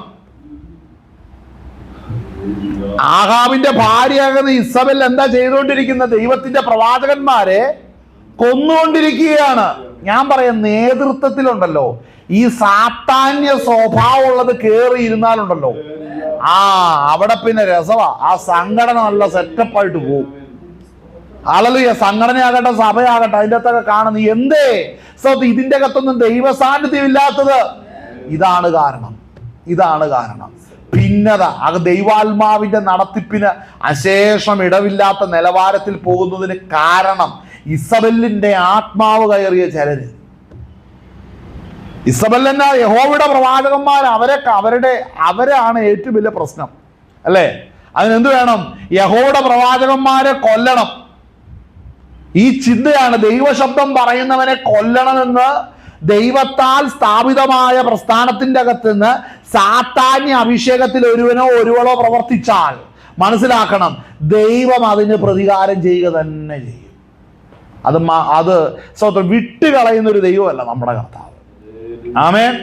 ഈ 50 പേരായിട്ട് സ്തോത്രം ഈ ഓബദ്യാവ് പ്രവാചകന്മാരെ രക്ഷിക്കുമ്പോൾ ബാക്കിയുള്ളവരുടെ അവസ്ഥയും കൂടെ ഒന്ന് കാണണമല്ലോ, അല്ലേ? 18ാം അധ്യായം നമ്മൾ വായിക്കുമ്പോൾ, അങ്ങനെ 18ന്റെ 16 വായിച്ചേ. അങ്ങനെ ഓബദ്യാവ് ആഹാബിനെ ചെന്ന് കണ്ടു, വസ്തുത അറിയിച്ചു. ആഹാബ് ഏലിയാവെ കാണുവാൻ ചെന്നു. ആഹാബ് ഏലിയാവെ കണ്ടപ്പോൾ അവനോട്, ആരിത് ഇസ്രായേലിനെ കഷ്ടപ്പെടുത്തുന്നവനോ എന്ന് ചോദിച്ചു. അതിന് അവൻ പറഞ്ഞത്, ഇസ്രായേലിനെ കഷ്ടപ്പെടുത്തുന്നത് ഞാനല്ല, നീയും നിന്റെ പിതൃഭവനവും. ശ്രദ്ധിക്കണം, ഇതാണ് പ്രവാചകന്റെ യഥാർത്ഥ പ്രവാചകൻ. ഇങ്ങനെയാണ്. ആഹാബാണെങ്കിൽ ആഹാബിന്റെ പേഴ്സണൽ സ്റ്റാഫ് എല്ലാം കൂടെ കാറെ വന്ന് ഇറങ്ങിയപ്പോഴത്തേനും ഞാനിവിടെ ഭക്തിയോടെ, എങ്ങാനും ചിലപ്പോൾ ഇനിയാണെങ്കിലോ നമുക്കൊരു വഴി തുറക്കുന്നത്, എനിക്ക് ഇനിയെങ്കിലും ഒരു സ്ഥലം മാറ്റം കിട്ടിയാലോ, നല്ല സഭ കിട്ടണമെന്നുണ്ടെങ്കിൽ അവിടെ പോയി നിൽക്കുന്നത്. അതുകൊണ്ട് അപ്പോൾ വീട്ടിൽ നിന്ന് പറയും, പൊന്നച്ചായ നിങ്ങൾ ആവശ്യമില്ലാത്ത ഒന്നും പറയാം, നമുക്ക് നല്ല സഭ കിട്ടിയിട്ട് നമുക്ക് എന്നാ വേണം ചെയ്യാം, നമ്മൾ പണിത വീട് പൂർത്തീകരിക്കണ്ടേ, മക്കളുടെ കാര്യമെല്ലാം ചെയ്യണ്ടേ. ആഹാബേ ഭരിക്കുന്നതാണ് നിന്റെ കാര്യം, ഇങ്ങനെയൊക്കെ തന്നെ ആയിരിക്കും. ഏലിയാവ് എന്നാ പറഞ്ഞേ? ഏലിയാവ് എന്നാ പറഞ്ഞേ? ഏലിയാവിനോട് എന്നാ പറഞ്ഞത്? ഒന്ന് വായിച്ച്. ഏലിയാവിനോട് എന്നാ പറഞ്ഞത്? ആഹാബ് ഏലിയാവെ കണ്ടപ്പോൾ അവനോട്, ആരിത് ഇസ്രായേലിനെ കഷ്ടപ്പെടുത്തുന്നവനോ എന്ന് ചോദിച്ചു. എന്ന് പറഞ്ഞാൽ എന്താ? എന്ന് പറഞ്ഞാൽ മനഃപൂർവമായിട്ട് ഇസ്രായേൽ മക്കളെ, സ്തോത്രം, എന്താ, ക്ഷാമത്തിലേക്ക് തള്ളിയിട്ടവനെ എന്നാണ് പറയുന്നത്, അല്ലെ? ഇങ്ങനെ പറയുന്നവരുണ്ട്, സഭയ്ക്കകത്തുണ്ട്, ശുശ്രൂഷകരുടെ ഇടയിലുണ്ട്. അവർ പറയുന്നത് എന്താണെന്നറിയാവോ? എന്ന് സ്റ്റേജ് കൊടുത്താലും ഒരു അനുഗ്രഹത്തിന്റെ കാര്യമല്ല, അവർ എന്നും ഈ വെട്ടും കുത്തും മാത്രമേ ഉള്ളൂ. മനസ്സിലായി? ആഹാബാണോ എന്ന് ചെക്ക് ചെയ്യേണ്ടത് അങ്ങനെയാ. കാര്യം അവൻ എപ്പോഴും വിഷം നല്ലത് കിട്ടണം. എന്നതാ ഈ നല്ലത്? ഇവൻ എന്നതാ നല്ലത് കൊടുക്കാൻ പറ്റുന്നത്? ആഹാബിന് എന്നതാ നല്ലത് കൊടുക്കാൻ പറ്റുന്നത്? അപ്പൊ ഒരു കാര്യമുണ്ട്, നല്ലത് വേണം, എനിക്ക് കിട്ടണം. ഇവൻ ഒരുത്തരെ ഇങ്ങനെ പറയുന്നുള്ളൂ, അവനെ വിട്ടേക്ക്, എനിക്ക് അനുകൂലമായിട്ട് പറയുന്ന വേറുള്ളവരെ ഞാൻ തന്നെ വളർത്തിക്കോളാം. പ്രശ്നമില്ലല്ലോ. നീ ക്ഷാമത്തിൽ ഇരിക്കുന്നതുകൊണ്ട് ഈ പിച്ചും പേയും പറയുന്നത്. നല്ലപോലെ ഭക്ഷിച്ച് ബലപ്പെട്ട ദൂതിനൊക്കെ മാറ്റം വരും. അങ്ങനെ ചിലരുണ്ട്, അല്ലേ? ഭക്ഷിച്ച് ബലപ്പെട്ടാൽ ദൂതുകൾക്ക് വ്യത്യാസം വരും. മുറ്റത്ത് കിടക്കുന്ന വണ്ടിയുടെ ബ്രാൻഡും വിലയും മാറിയാൽ ദൂതിന് വ്യത്യാസം വരും. കിടക്കുന്ന വീടിന്റെ സ്ക്വയർ ഫീറ്റും അതിന്റെ ഫാഷനും മാറിയാൽ, ലക്ഷറി മാറിയാൽ ദൂതിന് വ്യത്യാസം വരും. ഇത് ഇന്ന് തുടങ്ങിയതല്ല, വർഷം കുറെ പുറകോട്ട് ഇതൊക്കെ നടന്നതാ. എന്താ അവിടെ നടന്ന? അടുത്ത വാക്യം തന്നെ വായിച്ചേ.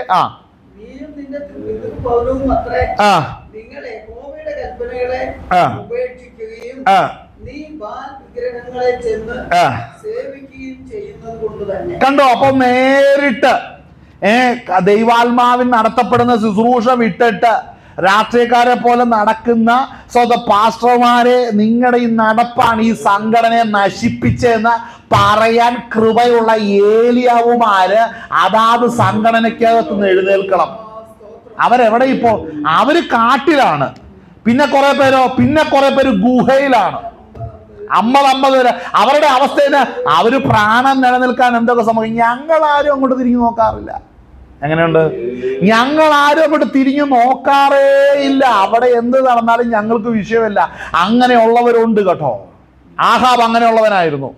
കാര്യം, ഇതിന്റെ മുമ്പിൽ നിൽക്കാൻ ഏലിയാവ് ചെന്ന് കാര്യങ്ങളൊക്കെ അവതരിപ്പിച്ചു, അല്ലേ? ഏലിയാവ് കാര്യങ്ങൾ അവതരിപ്പിച്ചപ്പോൾ എന്നാ സംഭവിച്ചവിടെ? ഏലിയാവ് അവതരിപ്പിച്ചപ്പോൾ എന്നാ പറഞ്ഞേ? സ്തോത്രം. അവതരിപ്പിച്ചപ്പോൾ പറഞ്ഞ എന്താണ്? ഏലിയാവ് പറഞ്ഞത് ഇങ്ങനെയാണ്. എന്താ പറഞ്ഞ? നീ, സ്തോത്രം, യഹോവയുടെ കൽപ്പനകളെ ഉപേക്ഷിക്കുകയും നീ ബാൽ വിഗ്രഹങ്ങളെ ചെന്ന് സേവിക്കുകയും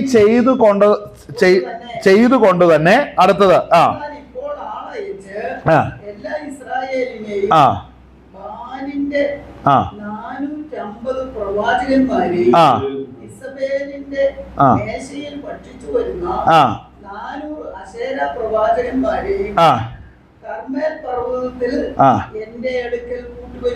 ശ്രദ്ധിക്കണ, വലിയൊരു കൂട്ടവാ. ബസ്സിന് ആളിനെ അടിക്കുന്ന പ്രവാചകന്മാരല്ലേ, ഇഷ്ടം പോലെ ആദ്യമാണെങ്കിൽ സ്കോഡയിൽ വന്നു, പിന്നെ ബെൻസയിൽ വന്നു, പിന്നെ ടൊയോട്ടയിൽ വന്നു. ആളിറങ്ങുക അങ്ങോട്ട്. നീ എങ്ങനെ വന്നു? ഞാൻ ഇന്ന് രാവിലെ ബസ്സിലാ വന്നേ. നീ എപ്പോഴാ പോകുന്നത്? എല്ലാം കഴിഞ്ഞ് പോകണം. കൈ വല്ലതും ഉണ്ടോ? ഒന്നുമില്ല, തിരിച്ചു പോകാനുള്ള വണ്ടിക്കാശേ ഉള്ളൂ. നീ എന്തിനാടാ ജീവിച്ചിരിക്കുന്നത്? ഇതാണ് പലരുടെയും, അല്ലേ? ഹല്ലേലൂയ, സ്തോത്രം. ഞാൻ മനസ്സിലാക്കുന്നു ഇതൊക്കെ പറയാൻ ഭാഗ്യം കർത്താവ് ഇങ്ങനെയെങ്കിലും തന്നല്ലോ, അല്ലേ? ഹല്ലേലൂയ. മനസ്സിലാക്കണം. ഹല്ലേലൂയ. അവിടെ ബാലിന്റെ പ്രവാചകന്മാര്, അല്ലേ? ബാലിന്റെ പ്രവാചകന്മാർ എന്താ കാണിച്ചത്?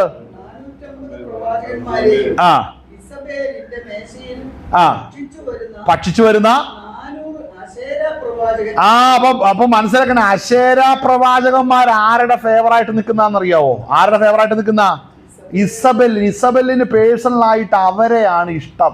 അങ്ങനെ ചിലരുണ്ടേ. ചിലരെ ഉപദേശം പറഞ്ഞുകൊണ്ടിരുന്ന സംഘടനയിൽ നിന്ന് പലരെ ചെന്ന് ദുരുപദേശം പറയുന്ന സ്റ്റേജുകളിൽ കണ്ടിട്ടുണ്ടോ? അവിടുത്തെ ഭക്ഷണവും അവിടുത്തെ നീപ്പും സ്തോത്രം പറിച്ചൊക്കെ കാണുമ്പോൾ നമ്മൾ ചിന്തിക്കും, ഇവൻ ഇസ്രായേലിന്റെ മഹത്വത്തിൽ ഇറങ്ങി നിൽക്കുന്നതാണോ? മനസ്സിലാക്കണം, അശേരയുടെ പ്രവാചകന്മാർ എവിടെ നിൽക്കുകയാ? അവര് ഇസബെല്ലിന്റെ മേശയിൽ നിന്ന് ഭക്ഷിച്ച് പാനം ചെയ്ത് ജീവിക്കുക, അല്ലേ? ഏലിയാവ് എവിടെ കിടക്കുന്ന? കാട്ടിൽ കിടക്കുന്നു.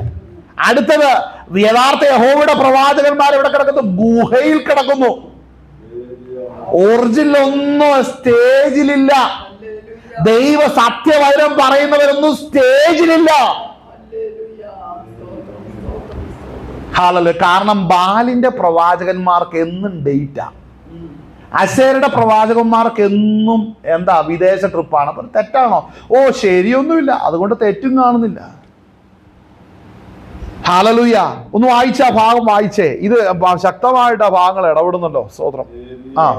ഇപ്പോൾ ആളയച്ച് എല്ലാ ഇസ്രായേലിനെയും ബാലിന്റെ 450 പ്രവാചകന്മാരെയും ഇസബേലിന്റെ മേശയിൽ ഭക്ഷിച്ചു വരുന്ന 400 അശേര പ്രവാചകന്മാരെയും കർമ്മേൽ പർവ്വതത്തിൽ എന്റെ അടുക്കൽ കൂട്ടിവരുത്തുക. ശ്രദ്ധിക്കേണ്ട ഒരു കാര്യമാണ്, യഹോവയുടെ പ്രവാചകന്മാര് ഭക്ഷണം തൽക്കാലം അവന്റെ ജീവൻ നിൽക്കാനുള്ളത് അവിടെ ഉള്ളൂ.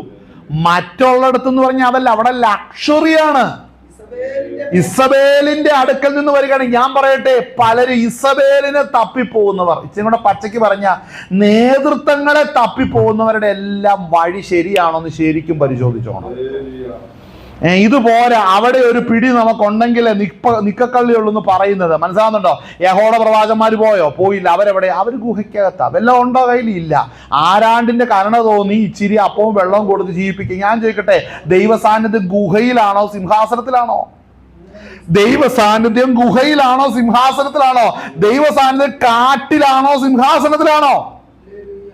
ഏലിയാവ് പോയിരുന്നിടത്ത് ദൈവ സാന്നിധ്യമുണ്ട്. ഈ 50 പേരായിട്ടിരിക്കുന്ന പ്രവാചകന്മാരുടെ ഗുഹയ്ക്കത്ത് പാട്ടും പ്രാർത്ഥനയും ആത്മസന്തോഷവും ഉണ്ട്. അവരെ ആരും അറിയുന്നില്ല. മനസ്സിലാകുന്നുണ്ടോ? കാഹളം ധ്വനിക്കുമ്പോ ബാലിന്റെ പ്രവാചകന്മാരോ ആശേരുടെ പ്രവാചകന്മാരോ അല്ലെങ്കിൽ സ്തോത്രം ഹാലലിയ ഇസബേലിന്റെ ഭവനോ ഇവിടെ ഒന്നും അറിയില്ല. കാഹളശബ്ദം കേൾക്കില്ല. അവിടെ ഒന്നും സംഭവിക്കില്ല. അവിടെ അത് കഴിയുമ്പോഴും ജനറൽ കൺവെൻഷനും അതിന്റെ പാനലുകളിൽ അടിയും അതിനുശേഷം കാണും. അത്ര നാണം കെട്ടാണ് ചിലർ നടക്കുന്നത്, അല്ലേ? സ്തോത്രം. ഒന്ന് വായിച്ചേ, ആ ഭാഗം വായിച്ചു. ആമേൻ, വായിച്ചേ. എല്ലാ ഇസ്രായേലിനെയും ബാലിന്റെ 450 പ്രവാചകന്മാരെയും ഇസബേലിന്റെ മേശയിൽ ഭക്ഷിച്ചു വരുന്ന 400 അശേര പ്രവാചകന്മാരെയും കർമ്മേൽ പർവ്വതത്തിൽ എന്റെ അടുക്കൽ കൂട്ടിവരുത്തുക. ശ്രദ്ധിക്കേണ്ട ഒരു കാര്യം, നമ്മൾ വായിച്ച കൊരിന്ത്യ ലേഖനം നമ്മൾ കണ്ടു. നിങ്ങൾ അവരെ പുറത്താക്കി കളയുവാൻ നിങ്ങൾ ഇതുവരെയും ദുഃഖിച്ചിട്ടില്ല. എന്തുകൊണ്ടാണ് ദുഃഖിക്കാത്തത്? നമുക്ക് വേറൊരു ഭാഗം കൂടെ എടുക്കാം. വെളിപ്പാട് പുസ്തകത്തിൽ നമ്മൾ വരുമ്പോൾ 7 സഭയോടുള്ള ബന്ധത്തിൽ വരുമ്പോൾ അതിൻ്റെ ആരംഭ സഭ എന്ന് പറയുന്ന അല്ലെങ്കിൽ 7 സഭയിൽ ആദ്യത്തെ സഭ അല്ലെങ്കിൽ 7 ലിസ്റ്റിൽ ആദ്യത്തെ ഒന്നാമത്തെ അത് എഫെസോസ് സഭയാണ്. വെളിപ്പാട് പുസ്തകം 2-ാം അധ്യായം 1-ാം വാക്യം മുതൽ നമ്മൾ വായിക്കുമ്പോൾ എഫെസോസ് സഭയിൽ ദൈവത്തിന്റെ ആത്മാവ് കാണുന്ന കാര്യങ്ങൾ അവിടെ യോഹന്നാൻ അവിടെ വെളിപ്പെടുത്തുകയാണ്, എഴുതി വെക്കുകയാണ്. ഞാൻ ഒരു കാര്യം പറയാം, നമ്മൾ കണ്ടിട്ടുള്ളതൊന്നും എൻ്റെ കർത്താവിന് വിഷയമല്ല. ദൈവ സന്നിധിയിൽ പ്രശ്നബാധിതമായി നിൽക്കുന്ന പല വിഷയങ്ങളും നമ്മൾ ആരും അറിഞ്ഞിട്ടുമില്ല. ദൈവ സന്നിധിയിൽ പ്രശ്നമായി നിൽക്കുന്ന യഥാർത്ഥ വിഷയങ്ങൾ എത്ര പേർക്കറിയാം? നമുക്ക് വായിക്കാം. എഫെസോസ് സഭയെ വായിക്കുമ്പോൾ സ്വന്തം ഹല്ലേലൂയ 2:1 വായിച്ചേ. എഫെസോസ് സഭയില് എഴുതുക. 7 നക്ഷത്രം വലങ്കയിൽ പിടിച്ചുകൊണ്ട് 7 പൊൻനിലവിളക്കുകളുടെ നടുവിൽ നടക്കുന്നവൻ അരുളി ചെയ്യുന്നത്, ഞാൻ നിന്റെ പ്രവൃത്തിയും പ്രയത്നവും സഹിഷ്ണുതയും കൊള്ളരുതാത്തവരും. ഈ വായിക്കുമ്പോ ഈ കള്ളപ്രവാചകൻ ആരാന്ന് നോക്കി നമ്മൾ സ്വന്തം മത്തായി 24 നമ്മൾ കിടപ്പുണ്ട്. അനേക കള്ളപ്രവാചകൻ എഴുന്നേൽക്കുന്നത് കൊണ്ട് അതിക്രമം വർദ്ധിക്കുന്നുണ്ട്, അനേകരുടെ സ്നേഹം തണുത്തു പോകുന്നു നമ്മളവിടെ കണ്ടു, അല്ലേ? അങ്ങനെയാണ് അവിടെ കണ്ടത്. അവിടെ ഒന്നുകൂടെ നമ്മൾ വായിക്കുമ്പോൾ അവിടെ കാണുന്നത് കള്ളപ്രവാചകൻ പലരും വന്ന് അനേകരെ തെറ്റിക്കും. അടുത്തത് അധർമ്മം പെരുകുന്നുണ്ട്, അനേകരുടെ സ്നേഹം തണുത്തു. അപ്പോൾ ഒരു കാര്യം ചെയ്യും, കള്ളപ്രവാചകന്മാർ വന്ന അവിടെ കലഹം ഉണ്ടാകും. കള്ളപ്രവാചകൻ വന്ന അവിടെ ഭിന്നത ഉണ്ടാകും, ഐക്യത നഷ്ടപ്പെടും.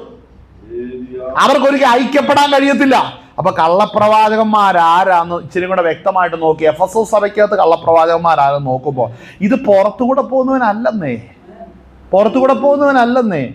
പുറത്തുകൂടെ സ്വന്തം മാർക്കറ്റിൽ പോകുന്നവനും ചന്തയിൽ പോകുന്നവനും സ്കൂളിൽ പോകുന്നവനും അല്ലെ ഹോസ്പിറ്റലിൽ പോകുന്നവനും ഡ്യൂട്ടിക്ക് പോകുന്നു, ഇവരാരും അല്ല.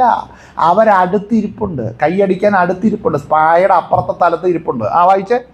ഞാൻ നിന്റെ പ്രവൃത്തിയും പ്രയത്നവും സഹിഷ്ണുതയും കൊള്ളരുതാത്തവരെ നിനക്ക് ശ്രദ്ധിച്ചോ, വാക്യം ശ്രദ്ധിച്ചോ. അവിടെ പറയുന്നത് എന്താണ്? ഞാൻ നിന്റെ പ്രവൃത്തിയും പ്രയത്നവും സഹിഷ്ണു. 3 കാര്യം അവിടെ അറിയണം. ഇത് നമ്മൾ ചിന്തിക്കുന്ന പോലെ എല്ലാം സുഖമായിട്ടല്ല. ക്രിസ്ത്യ ജീവിതം എന്നാന്നറിയാം, ഇവരുടെ ഇടയിൽ എഫെസോസിൽ ഒരു ചെറിയ കൂട്ടം ഇരിപ്പുണ്ട്. അവരുടെ സഹിഷ്ണുത അവിടെ പറയുന്നത് എന്തൊക്കെയാണ് കാര്യം? ഒന്ന് പ്രവൃത്തി, പ്രയത്നം. ചിലരൊന്നും ചെയ്യില്ല, ഒന്നും പ്രവർത്തിക്കില്ല. കർത്താവ് വരട്ടെ എന്നും പറഞ്ഞുകൊണ്ടിരിക്കുന്ന കുറെ പേരുണ്ട്. കർത്താവ് വന്നിട്ട് നേരിട്ട് തരിക. അതാണ് ഒന്നും ചെയ്യാതിരിക്കുന്ന മടിയന്മാരുണ്ട്. ആത്മീക ജീവിതത്തിന്റെ അകത്തുകൊണ്ട് അവരൊന്നും ചെയ്യില്ല. സത്യം അന്വേഷിച്ച് കർത്താവ് എന്നോട് പറഞ്ഞിരിക്കുന്നത് എന്താണെന്ന് ചെയ്യാൻ അവർ റെഡിയാവില്ല. എല്ലാവരും കൂടി ടൈറ്റാനിക് കപ്പലിൽ പോലെ മുങ്ങട്ടെ. അത് ഇപ്പൊ ഐസ് കട്ട ഇടിച്ചാലും കുഴപ്പമില്ല, കടൽ എന്താ ഹിപ്പോപ്പൊട്ടാമസിനെ ഇടിച്ചാലും കുഴപ്പമില്ല. ഇങ്ങനെ പോകുന്നവരാണ് ബഹുഭൂരിപക്ഷം. എന്നാ സംഭവിച്ചാലും എനിക്ക് കുഴപ്പമില്ല, എന്നെ നേരെ നടക്കട്ടെ, എൻ്റെ കാര്യം ക്ലിയർ ആയിട്ട് നടന്നാൽ മതി. അങ്ങനെയുള്ളവർ സ്വർഗരാജ്യത്തിൽ പോകില്ല. കാര്യം ഭീരുക്കൾ സ്വർഗത്തിൽ പ്രവേശിക്കാൻ പാടില്ല. ഭീരുക്കൾ സഭയ്ക്കകത്ത് ഒത്തിരി ഭീരുക്കളുണ്ട്. ഈ വ്യാജമെല്ലാം കണ്ടിട്ട് അനങ്ങാതിരിക്കുന്നവരുണ്ട്. ഭീരുക്കളാണ്, പ്രതികരിക്കത്തില്ല. രക്ഷയുടെ മഹത്വം പറഞ്ഞ് ഇവരെ വേർപെട്ട് വരാനായിട്ട് റെഡിയാകത്തില്ല. അവരുടെ പേരാണ് ഭീരുക്കൾ. അവരുടെ രക്തം കൈയൊന്ന് ഇച്ചിരി മുറിച്ചു കഴിഞ്ഞാൽ, പണ്ട് ഒരു അപ്പച്ചൻ പറഞ്ഞു, അവൻ്റെ കൈന്ന് മുറിച്ചാൽ അതിൻ്റെ അകത്തുനിന്ന് വരുന്ന ഓരോ രക്തത്തുള്ളിയിലും സംഘടന എഴുതിയിട്ട് സത്യം അവരൊന്നും ദൈവരാജ്യം കാണില്ല. ആമേൻ. കാര്യം ഭീരുക്കൾ ആരും സ്വർഗത്തിൽ പോകത്തില്ല, ഇവിടെ കിടക്കും. ഈ വചനം ഒന്ന് വായിച്ചേ. ഞാൻ നിന്റെ പ്രവൃത്തിയും പ്രയത്നവും സഹിഷ്ണുതയും. അപ്പൊ ഈ 3 കാര്യം നമ്മൾ നോക്കിക്കോളാം കേട്ടോ. നമ്മുടെ നമ്മളുടെ പ്രയത്നം എന്താണ്, പ്രവൃത്തി എന്താണ്, സഹിഷ്ണുത. നമ്മുടെ സംസാരത്തില്, ഇടപാടുകളിലെല്ലാം അത് ഉണ്ടായിരിക്കണം. അപ്പൊ ഒരു കാര്യം ചോദിക്കണം, അങ്ങനെയൊക്കെ തന്നെ പോകണം, ഈ സഹിഷ്ണുത വേണം. അതിന് വേറൊരു വാക്കിന്റെ കൂടെ നമുക്ക് നോക്കി. എഫേസ്യ ലേഖനത്തിന്റെ അകത്ത് വായിക്കുമ്പോൾ, ഇതേ എഫേസ്യ ലേഖനത്തിന്റെ അകത്ത് ഒരു വാക്യം കിടപ്പുണ്ട്. എവിടെ നിന്ന്? എഫേസ്യ ലേഖനം 5-ാം അധ്യായത്തിന്റെ അകത്ത്. അവിടെ വായിക്കുന്നത് എന്താണെന്നറിയോ? അതിന്റെ സ്തോത്രം 5-ന്റെ 3-ാം വാക്യം ഒന്ന് വായിച്ച. ഞാൻ വായിക്കാം. ദുർനടപ്പും യാതൊരു അശുദ്ധിയും അത്യാഗ്രഹവും നിങ്ങളുടെ ഇടയിൽ പേര് പറക പോലും അരുത്. അടുത്തത്, അങ്ങനെ ആകുന്നു വിശുദ്ധന്മാർക്ക് ഉചിതം. അടുത്ത്, ചീത്തത്തരം, പൊട്ടച്ചൊല്ല്, കളിവാക്ക്, ഇങ്ങനെ ചേർച്ചയില്ലാത്തവയൊന്നും അരുത്. സ്തോത്രം അത്ര വേണ്ട. ഈ സ്തോത്രം പറയണമെന്നുണ്ടെങ്കിൽ ആത്മീക ജീവിതത്തിൽ സഹിഷ്ണുതയോടെ നിന്ന് അതിനുവേണ്ടി പ്രവർത്തിച്ച് എന്തായിരുന്നു അവന്റെ സഹിഷ്ണുത എന്ന് തമ്മിൽ പറയണം. ഒരു സഹിഷ്ണുതയുള്ളവൻ മറ്റൊരു സഹിഷ്ണുതയുള്ളവനോട് അവൻ ക്രിസ്തുവിൽ നടന്നതും പ്രവർത്തിച്ചതും ദൈവം പ്രവർത്തിച്ചതൊക്കെ പറയാൻ ഇടയായി തീരും. എന്തുകൊണ്ടാണ് നമ്മളുടെ സഭകളുടെ അകത്ത് ദൈവ സാന്നിധ്യം ഇല്ലാന്നറിയാമോ? വന്നിരുന്നിട്ട് ലോകകാര്യം പറഞ്ഞുകൊണ്ടിരിക്കും, ദൈവം ചെയ്തതിനെ കുറിച്ചൊന്നും പറയാനില്ല. അതാണ് ദൈവ സാന്നിധ്യം ഇല്ലാത്തത്. വന്ന് സഭയ്ക്കകത്തിരുന്നാലും തമ്മിൽ ദൈവാലോചന, ദൈവാത്മാവ് വെളിപ്പെടുത്തിയതിനെ കുറിച്ചോ ആത്മീയ വർദ്ധന വന്നതിനെ കുറിച്ചോ ആത്മീയ കാര്യങ്ങളൊന്നും സഹോദരങ്ങൾ തമ്മിൽ പറയുന്നില്ല, സംസാരിക്കുന്നില്ല. ചിലര് നാടകം കാണാൻ പോയിരിക്കുന്ന പോലെ, തിയേറ്ററിൽ പോയിരിക്കുന്ന പോലെ കണ്ടിട്ട് കുർബാനയും കണ്ടിട്ട് തിരിച്ചു വരികയാണ്. ചിലർക്ക് ഇത് എന്നാന്ന് ഒരു പിടി കിട്ടുന്നില്ല, അല്ലേ? എന്താണ് ഇവിടെ പറയുന്നത്? ഈ പറയുന്ന അശുദ്ധിയായതൊന്നും നിങ്ങളുടെ ഇടയിൽ പേര് പറക പോലും അരുതെന്ന് എഫേസ്യ ലേഖനത്തിൽ പറയുമ്പോൾ, എഫെസോസ് സഭയ്ക്ക് ദൂത് എഴുതുന്ന സമയത്ത് പരിശുദ്ധാത്മാവ് അവിടെ പറയുന്ന കാര്യം ശ്രദ്ധിച്ചു. അവിടെ പറയുന്നത് എന്താണ്? ഞാൻ നിന്റെ പ്രവൃത്തി, പ്രയത്നം, സഹിഷ്ണുത കൊള്ളരുതാത്തവരെ നിനക്ക്. ഞാൻ ചോദിക്കട്ടെ, സഭയ്ക്കകത്ത് ഇതൊരു സംസാരിക്കണം. നേരായി നിൽക്കുന്ന വ്യക്തി ആരാന്ന് ആത്മാവിൽ പരിശോധിച്ച് പറയാൻ സ്വാതന്ത്ര്യമുണ്ട് സഭയ്ക്കകത്ത്. വ്യാജന്മാര് വ്യാജം പ്രവർത്തിച്ചാൽ അത് വ്യാജമാണ് നിൽക്കുന്നത്. ഇനി കൂടെയുള്ളവരെല്ലാം അവന്റെ അകൃത്യം കൊണ്ട് മറ്റുള്ളവരും പുളിക്കുകയാണെങ്കിൽ ഇത് വിട്ടിട്ട് പോകണമെന്ന് തീരുമാനിക്കാൻ സഹിഷ്ണുതയുള്ളവനെ കഴിയത്തുള്ളൂ. അല്ലാതെ ഭീരുക്കളെല്ലാം പറയും അത് നന്നാകട്ടെ. ഈ ഒത്തിരി പാസ്റ്റർമാർ ഭയങ്കര ക്രൂക്കടാ. അവർ ചെയ്യുന്ന എന്നാന്നറിയോ? അവർ ഈ തെറ്റും ഇതൊക്കെ ചെയ്തോണ്ടിരിക്കുന്ന കാര്യം പറയുന്നത് ഈ അകൃത്യം പ്രവർത്തിക്കുന്നവരൊക്കെ നമുക്ക് അവർക്ക് വേണ്ടി പ്രാർത്ഥിക്കാന്ന് എവിടാ പറഞ്ഞിരിക്കുന്നത്? കാര്യം ജാതികളിലില്ലാത്ത ദുർനടപ്പ് കണ്ടാൽ അവനെ അവിടെ അവൻ മാനസാന്തരപ്പെട്ടു കൊണ്ട് പ്രാർത്ഥിക്കണം. ആരാ പ്രാർത്ഥിക്കേണ്ടത്? സഹിഷ്ണുതയിലും നല്ല പ്രവൃത്തിയില് ജീവിതവും വിശുദ്ധിയും സൂക്ഷിച്ചിരിക്കുന്നവൻ അവന് വേണ്ടി പ്രാർത്ഥിക്കണം. എവിടെയാ വ്യവസ്ഥ? അവന് വേർപെടാൻ പറഞ്ഞിട്ടുണ്ട്. അതെന്താ കേൾക്കാത്ത? അത് വേർപെട്ടാൻ പറ്റത്തില്ല, അവരവിടെ ഇരിക്കണം. ഞാൻ പറയട്ടെ, എല്ലാ അടവുകളും സ്വർഗം അറിയുന്നുണ്ട്. ഇത് വലിച്ചു കീറിയിടാൻ ന്യായവിധി വരുന്നുണ്ട് കേട്ടോ. ന്യായവിധി വരുന്നുണ്ട്. എല്ലാം പരിശോധിക്കുന്ന ഒരു ദിവസമുണ്ട്. ഇനി ഏതായാലും സ്തോത്രം അധികം ഇനിയൊരു 100 വർഷം ഏതായാലും ഇല്ല, 50 വർഷമില്ല, 25 വർഷമില്ല, 10 വർഷം കാണുമെന്ന് എനിക്കറിയത്തില്ല. 5 കുറഞ്ഞോ ഒക്കെ വർഷങ്ങളെ ഈ ഭൂമി കാണത്തുള്ളൂ. ഹല്ലേലൂയ. അതിനുള്ളിൽ കാഹളം ധ്വനിക്കുമെന്നാണ് ഞാൻ വിശ്വസിക്കുന്നത്. കാരണം അതിന്റെ ലക്ഷണങ്ങളെല്ലാം കാണുന്നുണ്ട്. നമ്മളെങ്കിലും ഈ സത്യത്തിൽ ഗ്രഹിച്ച് മുന്നേറണം. ഈ യാഥാർത്ഥ്യത്തിൽ നമ്മൾ സ്റ്റെപ്പ് വെച്ചേ മതിയാകത്തുള്ളൂ. കാര്യം ദൈവം ഇടപെടുന്ന വിധങ്ങൾ ഇന്ന് അനേകർക്ക് അറിയത്തില്ല. എന്തുകൊണ്ട് സഭകളുടെ അകത്ത് നടക്കുന്ന പല അനർത്ഥത്തിനും മറുപടിയില്ലാത്തത്? സഭയ്ക്കകത്ത് വരുന്ന പല അനർത്ഥങ്ങൾക്കും പലർക്കും മറുപടിയില്ല. എന്തുകൊണ്ടാ? ദൈവത്തിന്റെ ആത്മാവ് എന്താണ് സഭയ്ക്കകത്ത് പ്രവർത്തിക്കുന്നത്, ഇടപെടുന്നതെന്ന് അനേകർ ഗ്രഹിക്കാൻ കഴിയുന്നില്ല. ദൈവാത്മാവിന്റെ നടത്തിപ്പ് വിട്ട് അനേകർ ഓടി മാറിക്കൊണ്ടായിരിക്കുന്നത്. ഇതുകൊണ്ട് സഹിഷ്ണുത നഷ്ടപ്പെടരുത് നമ്മുടെ ജീവിതത്തിലും. നമ്മൾ നല്ല പ്രവൃത്തിയെ നമ്മൾ ആരംഭിച്ചാൽ, അത് ക്രിസ്തുവിൽ നമ്മൾ ആരംഭിച്ചാൽ, നാം ക്രിസ്തു മുഖാന്തരം അത് പൂർത്തീകരിക്കാൻ ഇടയായിത്തീരും. ആമേൻ. ഹല്ലേലൂയ. കരങ്ങൾ ദൈവത്തെ മഹത്വപ്പെടുത്തിയാട്ടെ. ഹല്ലേലൂയ. ഇന്ന് പകൽ നേരം മനസ്സിലാക്കണം, അത് ദൈവ സന്നിധിയിൽ ആരംഭിക്കുന്ന ഏതു സൽപ്രവർത്തികളെ പൂർത്തീകരിക്കാൻ കർത്താവ് തന്നെ നമ്മളോട് കൂടെ ഉണ്ടായിരിക്കും. ആ വായിച്ച സഭയ്ക്കത്ത് വരുമ്പോ ഈ മൂന്ന് കാര്യം അതായത് 3 കാര്യം എന്ന് പറഞ്ഞാൽ നിങ്ങളുടെ പ്രവൃത്തി, പ്രയത്നം, സഹിഷ്ണുതയും, അടുത്തത് കൊള്ളരുതാത്തവരെ. എന്തുകൊണ്ടാണ് ഈ കൊള്ളരുതാത്തവരുണ്ടോ സഭയ്ക്കകത്ത്? ഉണ്ട്. എല്ലാവരും നല്ലവരാണോ? അല്ല, നല്ലവരല്ല. ഹല്ലേലൂയ. ഞാനൊരിക്കൽ ഒരു മീറ്റിങ്ങിന്റെ അകത്ത് ഞാൻ പോയപ്പോ അല്ലെങ്കിൽ ഫ്രണ്ട് വന്നിരിക്കുക, എനിക്ക് വേണ്ടി ഒന്ന് പ്രാർത്ഥിച്ചു. ആ മീറ്റിംഗ് മുഴുവനും ഇരുന്ന വ്യക്തിയാണ്. അപ്പൊ ആ വ്യക്തി വന്ന് അടുത്ത് വന്നിരുന്ന് സംസാരിച്ചു കഴിഞ്ഞപ്പോ ദൈവത്തിന്റെ ആത്മാവ് എന്നോട് പറഞ്ഞു, ഈ വ്യക്തിക്ക് വേണ്ടി പ്രാർത്ഥിക്കരുത്. അപ്പൊ അടുത്ത് പരിശുദ്ധാത്മാവിനോട് പറഞ്ഞു, സോദരൻ ഈ വ്യക്തിയോട് രക്ഷിക്കപ്പെട്ടതാണോ എന്ന് ചോദിക്കാൻ പറഞ്ഞു. അപ്പൊ രക്ഷിക്കപ്പെട്ടതാണെന്ന് ചോദിച്ചപ്പോ ആണെന്ന് വാഗോട്ട് പറഞ്ഞ തല ഇങ്ങനെ ആട്ടി. ആ ആട്ടിന്റെ അകത്ത് നിറച്ചു ദുരൂഹതയാ. ഇച്ചിരി കൂടെ കാര്യമായിട്ട് ചോദിച്ചു കഴിഞ്ഞപ്പോ ദൈവത്തിന്റെ ആത്മാവ് നിങ്ങളോട് ഇടപെടുന്നത് അതായത് നിങ്ങൾ ദൈവ സന്നിധിയിൽ വന്നതായിട്ട് കാണുന്നില്ലല്ലോ എന്ന് പറഞ്ഞപ്പോഴാണ് ഭാര്യ അപ്പുറത്ത് നിങ്ങൾ സ്നാനപ്പെട്ടില്ലെന്ന്. അപ്പൊ എത്ര നാളായി സഭയെ വരാൻ പറഞ്ഞിട്ട്? കുറെ നാളായി. പിന്നെ സ്നാനപ്പെടാത്തത് ഞാൻ 2-1 അറിയാൻ വേണ്ടി വെയിറ്റ് ചെയ്യുക. കുറച്ചും കൂടെ അന്വേഷിച്ച് വന്നപ്പോഴാണ് മഹാൻ പോക്സോ കേസിലെ പ്രതിയാ. പോക്സോയാ സംഭവം. മനസ്സിലാവുന്നുണ്ടോ? ഈ രക്ഷിക്കപ്പെടാൻ സഭയ്ക്കകത്ത് വെളച്ചിലും കാണിച്ചോണ്ടിരുന്നവൻ ബസ്സേ കയറിയപ്പോ ഏതോ മെമ്പസിൽ കയറി പിടിച്ച് എടുത്തിട്ട് അടിയും കൊടുത്ത് സ്റ്റേഷനിൽ പിടിച്ചിട്ടു. ഇപ്പൊ പോക്സോ കേസാ. പ്രാർത്ഥിക്കാൻ വന്നേക്കുക. ഒന്ന് പ്രാർത്ഥിച്ച് അവന്റെ പെടലിക്കിട്ട് ദൈവം കൊടുക്കും അടി. സ്തോത്രം. ഇങ്ങനെയുള്ള വഷളത്തരങ്ങൾ അല്ലേ എന്താണ് സഭയ്ക്കകത്ത് കയറി വരുന്നുണ്ട്.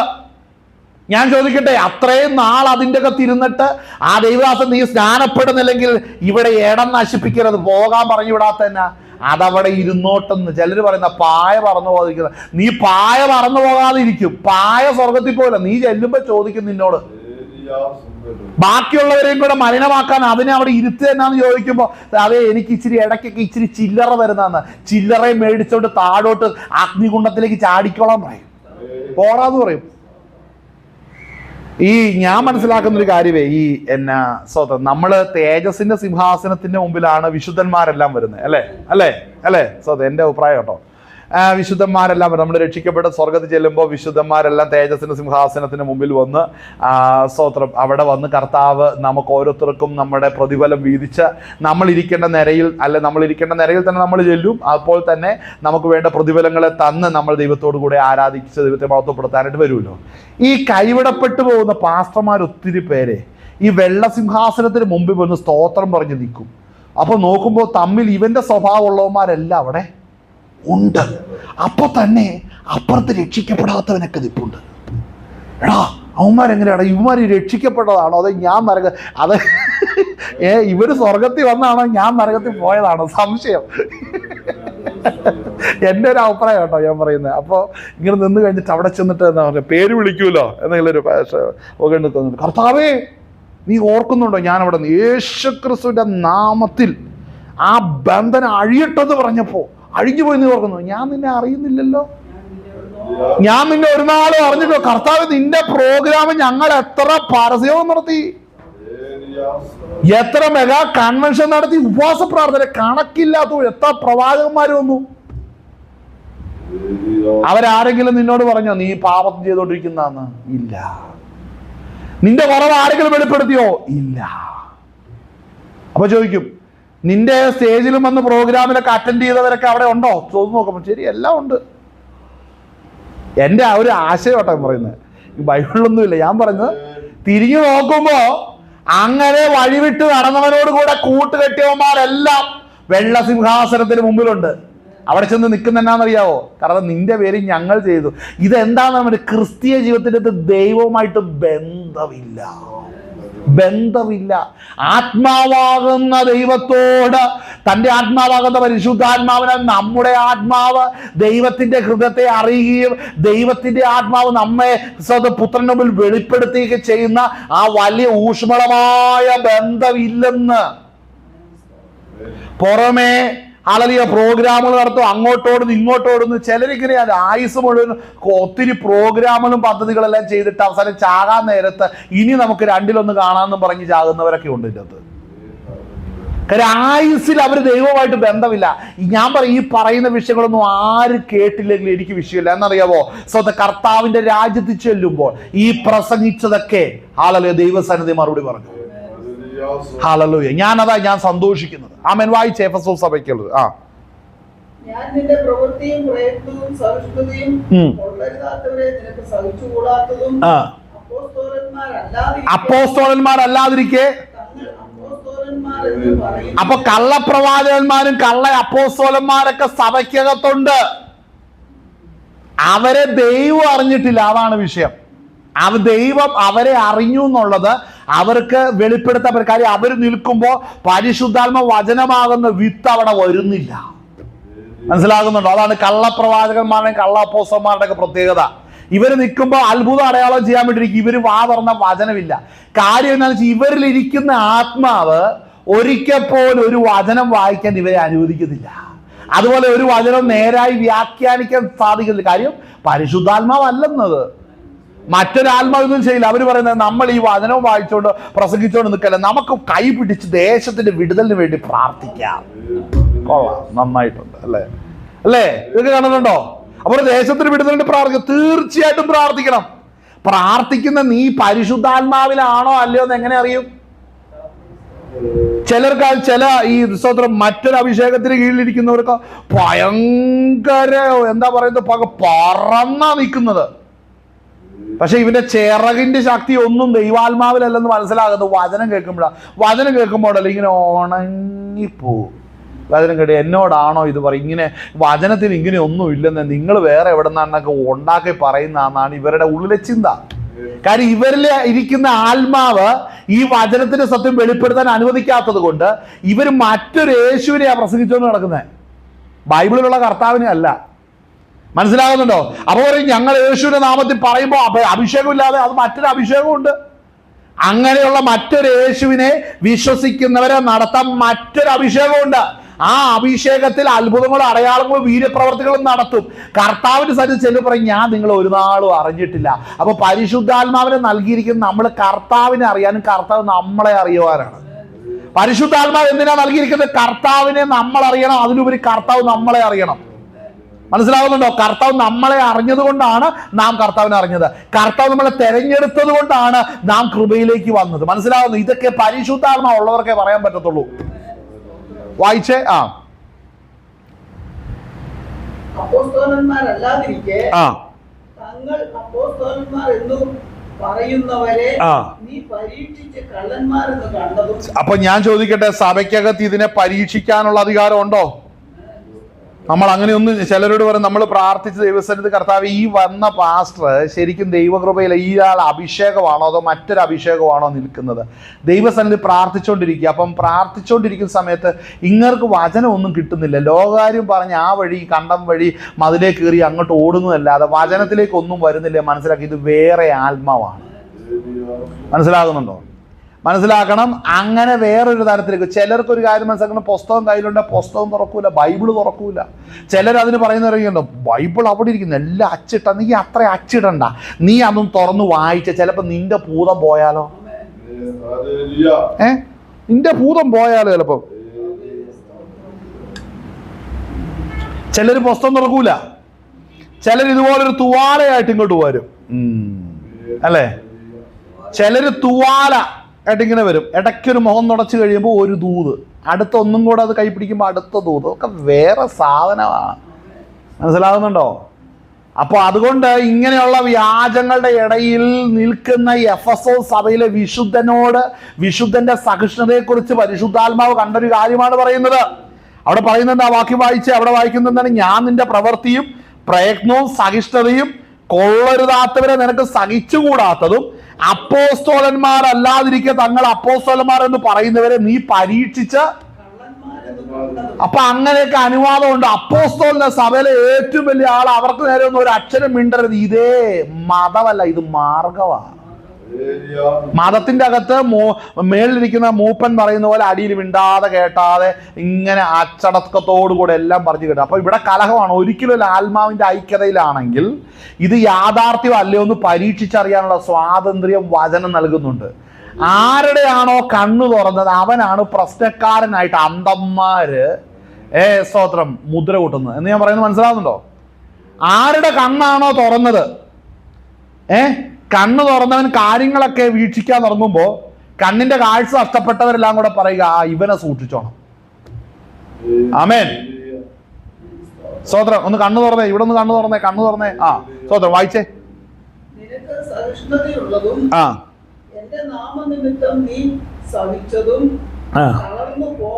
ഇപ്പൊ ശ്രദ്ധിക്കണേ, ഈ 3 കാര്യം, ഈ പറഞ്ഞ വിഷയങ്ങള് ഒരു ക്രിസ്ത്യ ജീവിതത്തിലുണ്ട്. എന്താണ്? സ്തോത്രം. നിനക്ക് കണ്ടോ, സഹിഷ്ണുതയുള്ളതും. അപ്പൊ സഹിക്കാൻ ഒത്തിരി ഉണ്ട് ഇതിൻ്റെ അകത്ത്. ഒന്ന് നിർത്തിക്കയോ, സഹിക്കാൻ ഒത്തിരി ഉണ്ട്. മനസ്സിലായോ? സഹിക്കാൻ ഒത്തിരി ഉണ്ട്. നമ്മൾ അയ്യോ എന്നെ ആരും കാണുന്നില്ലെങ്കിൽ ഇതൊന്നും അല്ല സഹിക്കാന്ന് പറയാൻ. ഈ സ്തോത്രം കള്ളപ്രവാചകനാണ് ഇവൻ, കള്ള അപ്പോസ്തലനാണെന്ന് പരീക്ഷിക്കാൻ ചെല്ലുമ്പോൾ നമുക്ക് പലവിധ ഉപദ്രവങ്ങളും ഭാരങ്ങളും ജീവിതത്തിൽ നേരിടും.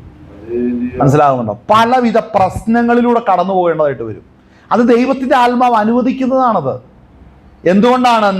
നമ്മെ ഒരുക്കിയെടുക്കണം. അപ്പോൾ മനസ്സിലാക്കണം, ക്രിസ്തീയ ജീവിതം ഒട്ടും സുഖമല്ല. നടത്തുന്നവര് ദൈവാത്മാവിൽ അല്ലെന്ന് വിവേചിച്ച് മനസ്സിലാക്കാനുള്ള കൃപ പ്രാപിച്ചവരാണ് ഒറിജിനല്. ഒരു സഭയ്ക്കകത്ത് പ്രസംഗിക്കാനായിട്ട് ചെന്നപ്പോ കാര്യങ്ങൾ ദൈവത്തിന്റെ ആത്മാവ് ആദ്യം ചോദിച്ചു, നിങ്ങൾ അഭിഷേകം പ്രാപിച്ചതാണോന്ന് ചോദിച്ചു. ആദ്യം പുസ്തകം വായിക്കുന്ന പയ്യന്മാരുടെ സ്തോത്രം, അഭിഷേകം പ്രാപിച്ചാണോ? അല്ല. അടുത്തിരുന്ന് രണ്ടുപേരും അഭിഷേകം പ്രാപിച്ചാണോ? അല്ല. ചുരുക്കി പറഞ്ഞ ആ സഭയ്ക്കകത്ത് അഭിഷേകം പ്രാപിച്ചവരുണ്ട് 2-3 പേര്, ബാക്കി 10-40 പേര് അവിടെ ഇരിക്കുക പ്രാർത്ഥനയ്ക്ക്. സഭയാണ് സംഭവം, ദൈവസഭയാണ്. ഒരെണ്ണത്തിന് അഭിഷേകമില്ല. പക്ഷെ കൈയടിച്ച് ഡ്രം അടിക്കുമ്പോൾ എല്ലാം കൈയടിച്ച് തുള്ളുന്നുണ്ട്. അപ്പോൾ പറയാം അതാണ് അഭിഷേകം. അതല്ല അഭിഷേകം, അത് മറ്റൊരു അഭിഷേകമാണ്. അഭിഷേകമാണെങ്കിൽ നിനക്ക് വിവേചിക്കുവാൻ കൃപ നൽകും. വചനത്തിന്റെ മർമ്മങ്ങൾ നിനക്ക് വെളിപ്പെടുത്തും. പരിശുദ്ധാത്മാവും മറ നീക്കി സകലത്തേക്ക് വെളിപ്പെടുത്തി തരും.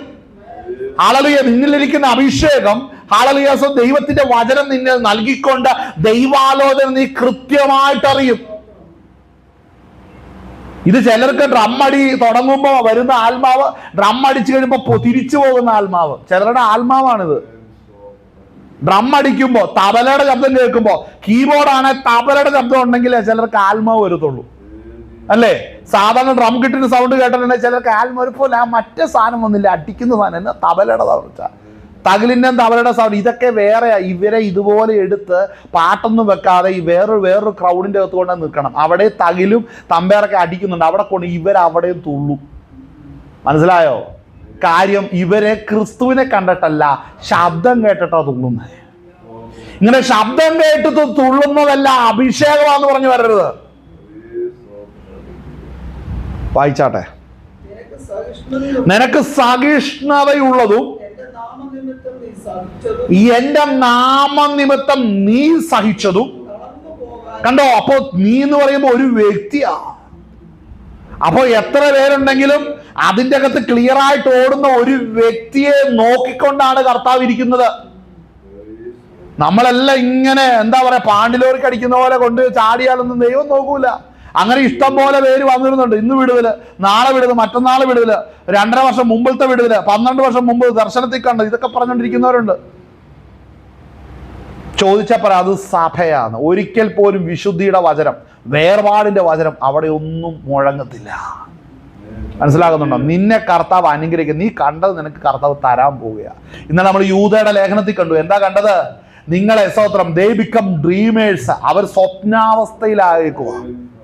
ഇന്ന് സഭകളുടെ അകത്ത് അനേകർ സ്വപ്നാവസ്ഥയിൽ വീണുപോയ ദൂതന്മാരുടെ മേൽ നിൽക്കുന്ന ശക്തിയാണ് വരുന്നവരെ സ്വപ്നാവസ്ഥയിലാക്കുക. ഹല്ലേലൂയ. വായിച്ചാട്ടെ, വേഗം നിർത്താം. എങ്കിലും നിന്റെ ആദ്യ സ്നേഹം വിട്ടുകളഞ്ഞു എന്നൊരു കുറ്റം നിന്നെക്കുറിച്ച് പറയുവാൻ. ശ്രദ്ധിക്കണം, ഇവിടെ എല്ലാം വരുമ്പോൾ നമ്മുടെ ആദ്യ സ്നേഹമാണ് വിട്ടുകളഞ്ഞൊരു കുറ്റം. എല്ലാവരും ഈ വാക്യം എടുക്കണം. നിന്റെ ആദ്യ സ്നേഹമാണ്. ഇതിന് മുമ്പ് നടക്കുന്ന കാര്യമൊന്നും പാസ്റ്റർമാരും മിടുക്കന്മാരും മിണ്ടൂല. കാര്യം അതൊക്കെ പറഞ്ഞ് വ്യാഖ്യാനിക്കാൻ പോയിട്ടുണ്ട് വിഷമം ആവൂലേ? അത് അവിടെ വ്യാഖ്യാനിക്കാൻ പോയിട്ടുണ്ടെങ്കിൽ കയ്യടി കിട്ടത്തില്ല. ഇത് മാത്രം പറയും, മകനെ നിന്റെ ആദ്യ സ്നേഹത്തിലേക്ക് നീ വിട്ടുകൊള്ളണം. ആമേൻ, സ്തോത്രം. ഇതുവരെ ദ്രവ്യാഗ്രഹം വിടാതെ സ്വന്തം നീ ഇതുവരെ പ്രാർത്ഥിച്ചതുപോലെ പോരാ, നീ ഇതുവരെ ചാടിക്കൊണ്ടാ പ്രാർത്ഥിക്കുന്നത്, നീ ഉരുണ്ടോണ്ട് പ്രാർത്ഥിക്കണമെന്നുള്ളതാണ് ഈ ആദ്യ സ്നേഹം കൊണ്ട് അവൻ കേൾക്കുന്നത്. വ്യാഖ്യാനം കേട്ടോ, ഇങ്ങനെ ബോധമില്ലാത്തതൊക്കെ അവിടെ ഇരിപ്പുണ്ടെന്ന് ഓർക്കണം. ഇതിനോടൊക്കെ സത്യം വചനം പറഞ്ഞു കഴിഞ്ഞാൽ അറിയാം എത്ര പേര്. ശരിക്കും പറയും, ഗിദെയോന്റെ കാലഘട്ടത്തെ പോലെ ചിലർക്ക് വേണ്ടി കർത്താവ് പറഞ്ഞ് നിങ്ങളെ ചിലരെ എന്നാ കാണിക്കണം, ഉറവിന്റെ അരികിലേക്ക് ചിലരോട് ആദ്യം പറയണം, നിങ്ങൾ പറ്റില്ലാത്തവരെല്ലാം തിരിച്ചു വെക്കുമെന്ന് ചുമ്മാ ഒന്ന് പറയണം. അപ്പോൾ ഒരു വലിയ കൂട്ടം ഇറങ്ങിപ്പോകും. അത് കഴിഞ്ഞ് ബാക്കി നിൽക്കുന്നവരെല്ലാം കൂടെ ഉറവിന്റെ അടുക്കിലേക്ക് കൊണ്ടുവരണം. അവിടെ ചെന്നവർ നായ നക്കി കുടിക്കുന്ന പോലെ കുടിക്കുന്നവർ ആരുണ്ടെന്ന് നോക്കും. 300 പേരേ ഉള്ളൂ. എത്ര ഇറങ്ങിയത്? 36,000 പേര്. സെലക്ട് ആയത് 300 പേര്. എങ്ങനെയുണ്ട്? കർത്താവിന്റെ സെലക്ഷൻ അങ്ങനെയാണ്. ശരിക്കും നോക്കും. ഹല്ലേലൂയ. ബഹുഭൂരിപക്ഷ സഭകളും സംഘടനകളും പ്രസ്ഥാനങ്ങളും സെൻട്രൽ പാസ്റ്റർമാരും സംഘടനയുടെ നേതൃത്വങ്ങളെല്ലാം ഇവിടെ കാണും. മഹോദരോത്തി ഒരുപാടും ഇല്ല, ഇവിടെ കാണും. അവര് കൃത്യമായിട്ട് വ്യാഖ്യാനിച്ചു തരും വരുന്നത് എന്താ, ഇനി അടുത്ത ഏതാ, ഹർമഗദോനാണോ വരുന്നത്, ലെഗ്യോനാണോ വരുന്നതൊക്കെ കൃത്യം പറഞ്ഞു തരും. അല്ലേ? ആദ്യം രക്തവെള്ളമാണോ വരുന്നത്, അത് ഉൽക്കയാണോ വീഴുന്നത്, അതെയോ മറ്റേ സ്തോത്രം പാതാള വെട്ടിക്കിളികൾ വന്നിട്ട് അതിന്റെ വാല് കൊണ്ട് കുത്തുമ്പോൾ അതിന് എത്ര നാൾ ഇത് വരും, ഇത്ര നാൾ കഴിയുമ്പോൾ നിന്റെ പ്രയാസം. അന്നും ഞാൻ പറയുന്നത് മഹോദരത്തിലും പ്രവചിക്കുന്ന മണ്ടന്മാർ കാണാം. അന്നും അവർ പറയുന്നത്, മകര് 6 മാസത്തെ നിന്റെ കഷ്ടത്തിന് ശേഷം നിനക്ക് വലിയ വിടുതൽ കാണുന്നുണ്ട്. എന്നാന്ന് വെച്ചാൽ 6 മാസം കൊണ്ട് കുത്തു കിട്ടിയിട്ടിരിക്കുക, 6 മാസം കഴിഞ്ഞ് വരുമെന്ന് വചനത്തിൽ എഴുതി വെച്ചിട്ടുണ്ട്. അതൊക്കെ വ്യാഖ്യാനിക്കാനിരിക്കുക. പറഞ്ഞ ദാനിയേൽ ഇങ്ങനെയായിരുന്നെന്ന്. എവിടെ എവിടെ? ബാബിലോണില്. അവിടെ ഇങ്ങനെ കാര്യങ്ങളൊക്കെ പറഞ്ഞു നിന്ന് അവസാനം പ്രവാസകാലം എപ്പോൾ തീരുമെന്ന് കൃത്യം അറിഞ്ഞു. പക്ഷേ പ്രവാസകാലമല്ല, മഹോദരകാലം. മനസ്സിലാക്കണം, ചിലതൊക്കെ ഇങ്ങനെ യാഥാർത്ഥ്യം ഗ്രഹിക്കാതിരിക്കുകയാണ്. അതുകൊണ്ട് ഇന്ന് പകൽനേരം എന്നെ കേൾക്കുന്ന പ്രിയപ്പെട്ടവരെ, നാം ആദ്യ സ്നേഹത്തിലേക്ക് മടങ്ങി വരിക എന്ന് പറഞ്ഞാൽ നാം ആ സഹിഷ്ണുതയിലേക്ക് മടങ്ങി വരണം. ആമേൻ. ആ പ്രവൃത്തിയിലേക്ക് മടങ്ങി വരണം. ഹല്ലേലൂയ. ആ വചനം പറഞ്ഞിരിക്കുന്ന ആ പ്രവൃത്തി, പ്രയത്നം, സഹിഷ്ണുതയിലേക്ക്, അല്ലേ? ആദ്യ സ്നേഹത്തിലേക്ക് നമ്മൾ മടങ്ങി. നമ്മളിത് സ്നേഹം തണുത്തുപോയി. നമ്മൾ അനേക കള്ളപ്രവാചകന്മാരെ, അനേക കള്ള ഇടയന്മാരെ, കള്ള ശുശ്രൂഷകരെ, ദുരുപദേഷ്ടാക്കന്മാരെയൊക്കെ കണ്ടപ്പോൾ നമ്മുടെ ഉള്ളം വല്ലാതെ വേദനിച്ചു അലഞ്ഞുപോയി. അതുകൊണ്ട് ഇനി ഞാൻ ഒന്നും ചെയ്യുന്നില്ല, കർത്താവ് വരട്ടെ, എങ്ങനെയാലും പോയാൽ മതി. ഇതാണ് നമ്മളെ പലരെയും ഭരിക്കുന്നത്. ഇത് വിട്ടിട്ട് ഇവരുടെ എല്ലാം നടുവില് അലലിയാസത് നിഷ്കളങ്ക മക്കളായി കർത്താവിന് വേണ്ടി ഇനിയും നിൽക്കുവാനായിട്ട് നമ്മൾ റെഡിയാകണം. നമ്മളെ കളിപ്പിക്കാൻ, പറ്റിക്കാൻ, നമ്മളെ വിലയിടുവാൻ, നമ്മളെ തൂക്കി നോക്കാനൊക്കെ ഒത്തിരി പേര് വരും കേട്ടോ. പക്ഷെ അവരൊക്കെ കർത്താവിനെ കാണാതെ നമ്മളെ കളിപ്പിക്കുന്നത്, വഞ്ചിക്കുന്നത്, പറ്റിക്കുന്നത്. പക്ഷെ കർത്താവ് നമ്മളെ കാണുന്നുണ്ടെന്നോ അവനെ കാണുന്നുണ്ടെന്നുള്ളത് നമ്മളെ വെച്ച് തന്നെ ദൈവം തെളിയിക്കും. മനസ്സിലായോ? നമ്മുടെ കർത്താവിന്റെ സ്വഭാവം പലരും ഗ്രഹിക്കാത്തത് കൊണ്ടാണ് ഇത് സംഭവിക്കുന്നത്. അടുത്ത 2 വാക്യം വായിച്ച് നമുക്ക് നിർത്താം. വായിച്ചാട്ടെ.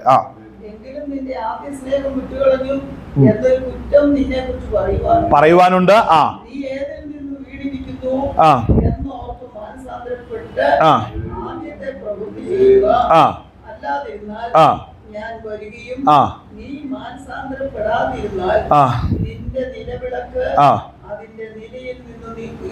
അപ്പൊ ഒരു കാര്യം മനസ്സിലായി, നിലവിളക്കുന്ന സമം സഭയാണ്, അല്ലേ? അപ്പോ മനസ്സിലാക്കണം, എഫെസോസ് സഭ മാനസാന്തരപ്പെട്ടില്ലെങ്കിൽ ആ വിളക്ക് നീക്കിക്കളയും. അങ്ങനെയാണെങ്കിൽ ഇന്ന് മാനസാന്തരം പ്രസംഗിക്കാതെ കർത്താവിന്റെ നാമത്തിൽ നടക്കുന്ന സഭകൾക്കൊക്കെ ഇവിടുന്ന് എക്സ്ക്യൂസ് കിട്ടുമോ? കർത്താവ് അതിനെല്ലാം തൂത്തു തുടച്ച് എടുത്തങ്ങ് കളയുന്ന നാള് വരാൻ പോവുക അല്ലേ? സോദരൻ, നമ്മളിവിടെ യോഹന്നാന്റെ സുവിശേഷം വായിക്കുമ്പോൾ അതിൻ്റെ അകത്ത് 15-ാം അധ്യായത്തിൻ്റെ അകത്ത് വായിക്കുന്നത്, ഹല്ലേലൂയ സ്തോത്രം, ഞാൻ മുന്തിരിവള്ളിയും നിങ്ങൾ കൊമ്പുകളുമാകുന്നു, ഓരോരുത്തൻ എന്നിലും ഞാൻ അവനിലും വസിക്കുന്നു. 15:5 യോഹന്നാൻ 15:5 സ്തോത്രം ആകുന്നു, ഒരുവൻ എന്നിലും ഞാൻ അവനിലും വസിക്കുന്നു എങ്കിൽ അവൻ വളരെ ഫലം കായ്ക്കും. എന്നെ പിരിഞ്ഞ് നിങ്ങൾക്ക് ഒന്നും ചെയ്യുവാൻ കഴിയുകയില്ല. എന്നിൽ വസിക്കാത്തവനെ ഒരു കൊമ്പ് പോലെ പുറത്ത് കളഞ്ഞിട്ട് അവൻ ഉണങ്ങിപ്പോകുന്നു. ആ വക ചേർത്ത് തീയിൽ ഇടുന്നു, അത് വെന്തുപോകും. ഒരു കാര്യം മനസ്സിലായി, കർത്താവ് നമ്മെ സ്തോത്രം, ഹല്ലേലൂയ സ്തോത്രം, കൊമ്പ് മുന്തിരിവള്ളിയിൽ അല്ലേ, നമ്മെ ക്രിസ്തുവിലാണ് കർത്താവ് സ്തോത്രം ഗ്രാഫ്റ്റ് ചെയ്ത് ഒട്ടിച്ചേക്കുന്നത് അല്ലേ? അപ്പോ നമ്മെ ക്രിസ്തുവിൽ ഒട്ടിച്ചിരിക്കുന്നത്, നമ്മൾ ക്രിസ്തുവിൽ വസിച്ചിട്ടല്ലാതെ നമുക്ക് സ്വയമായിട്ട് ഫലം പുറപ്പെടുവിക്കാനായിട്ട് സാധിക്കത്തില്ല. ക്രിസ്തുവിൽ വസിച്ചാലേ അത് സാധിക്കത്തുള്ളൂ അല്ലേ? ക്രിസ്തുവിൽ വസിച്ചാലേ അത് സാധിക്കത്തുള്ളൂ. അവിടെ വയ്ക്കുന്നത് എന്നിൽ വസിക്കാത്തവന് ഒരു കൊമ്പ് പോലെ പുറത്ത് കളഞ്ഞിട്ട് അവ ഉണങ്ങിപ്പോകുന്നു. നമുക്കിവിടെ സ്തോത്രം ഹല്ലേലൂയ, നമുക്കവിടെ സ്തോത്രം യെഹെസ്കേൽ പ്രവചനം, യെഹെസ്കേൽ 15-ാം അധ്യായം ഒന്ന് വായിച്ചേ.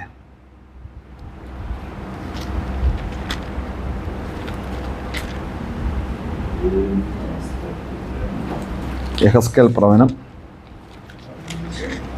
15:1 ചെറിയ അധ്യായമാണ്.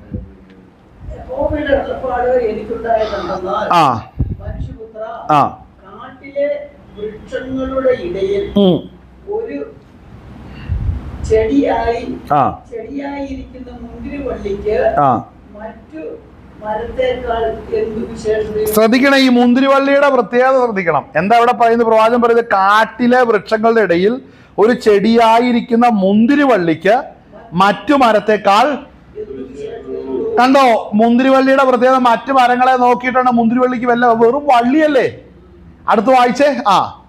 വല്ല പണിക്കും കൊള്ളിക്കുവാൻ അതിൽ നിന്ന് മരം എടുക്കുമോ?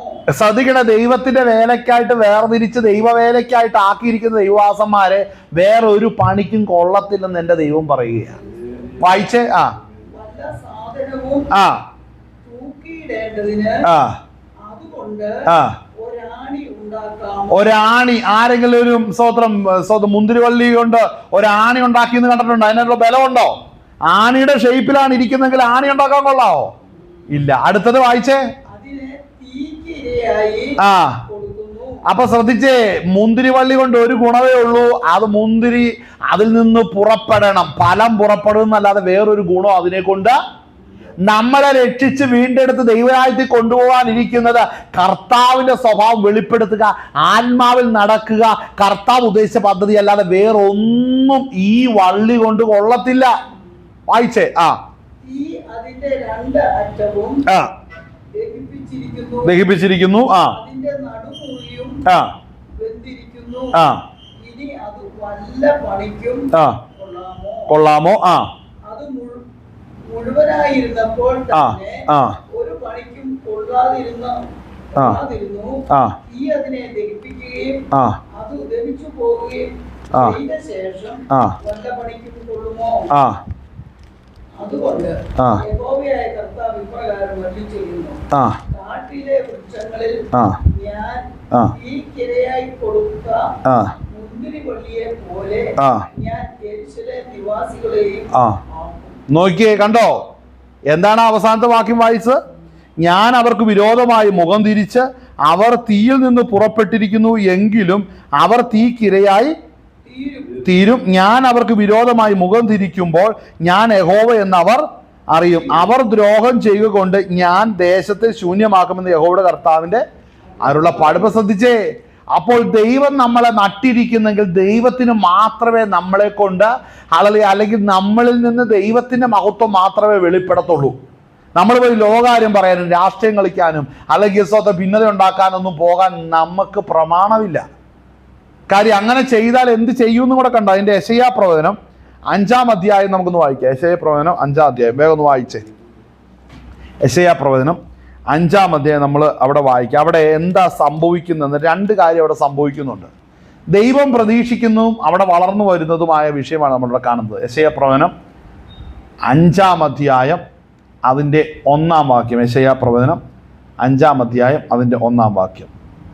ഞാൻ എൻ്റെ പ്രിയതമന് അവന്റെ മുന്തിരിത്തോട്ടത്തെക്കുറിച്ച് എൻ്റെ പ്രിയന്റെ പാട്ടുപാടും. പ്രിയന്റെ പാട്ടുപാടും. എൻ്റെ പ്രിയതമന് ഏറ്റവും ഫലവത്തായൊരു മുന്തിന്മേൽ മുന്തിരിത്തോട്ടം ഉണ്ടായിരുന്നു. അവൻ അതിന് വേലി കെട്ടി. ശ്രദ്ധിക്കണ ഒരു കാര്യം മനസ്സിലാക്കണം. ദൈവം ഒരു തോട്ടത്തെ ഉണ്ടാക്കിയാൽ നമ്മെ കർത്താവ് നടുമ്പോൾ നമുക്ക് ചുറ്റും ദൈവം പല പ്രവർത്തികളും പല പണികളും ചെയ്താണ് നമ്മളെ നട്ടിരിക്കുന്നത്. ആമേൻ, ഹല്ലേലൂയ. അവിടെ വായിക്കുമ്പോൾ അതിന് വേലി കെട്ടി, അതിലെ കല്ല് പെറുക്കി കളഞ്ഞു.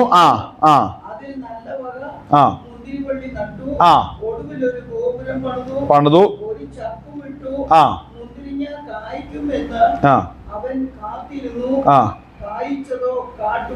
ശ്രദ്ധിക്കണം, ഇതാണ് വിഷയം. നമ്മെ കർത്താവ് നട്ടിരിക്കുന്നെങ്കിൽ നമ്മളെക്കുറിച്ച് കർത്താവിനൊരു ആശയുണ്ട്. എല്ലാ മനുഷ്യരെ കുറിച്ചും, രക്ഷിക്കപ്പെട്ട് ദൈവകൃപയിലേക്ക് വന്ന എല്ലാ ഭക്തന്മാരെ കുറിച്ചും എൻ്റെ ദൈവത്തിനൊരാശയുണ്ട്. എന്നാൽ അവിടെ മനസ്സിലാക്കുന്നത് വളർന്നു വന്നപ്പോൾ എന്താ അവിടെ വളർന്നു വന്നത്? കാട്ടുമുന്തിരിങ്ങ അത്രേ വളർന്നു വന്ന. അപ്പൊ എന്ത് ചെയ്യും ദൈവം? വായിച്ചേ.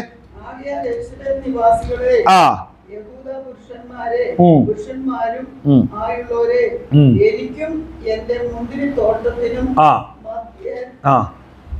വിധിക്കുവിൻ. ഞാൻ എന്റെ മുന്തിരിത്തോട്ടത്തിൽ ചെയ്തിട്ടുള്ളതല്ലാതെ ഇനി അതിൽ എന്തു ചെയ്യുവാനുള്ളൂ? മുന്തിരിങ്ങ കായ്ക്കുമെന്ന് ഞാൻ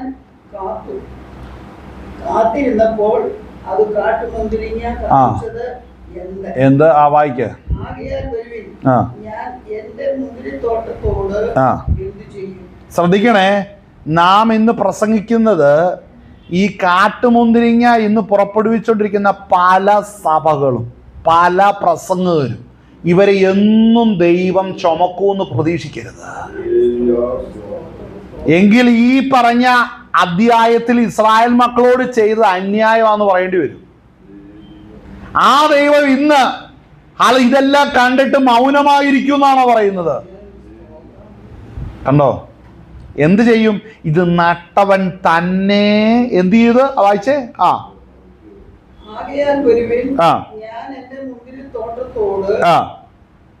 എന്തു ചെയ്യും എന്ന് നിങ്ങളോട് അറിയിക്കാം.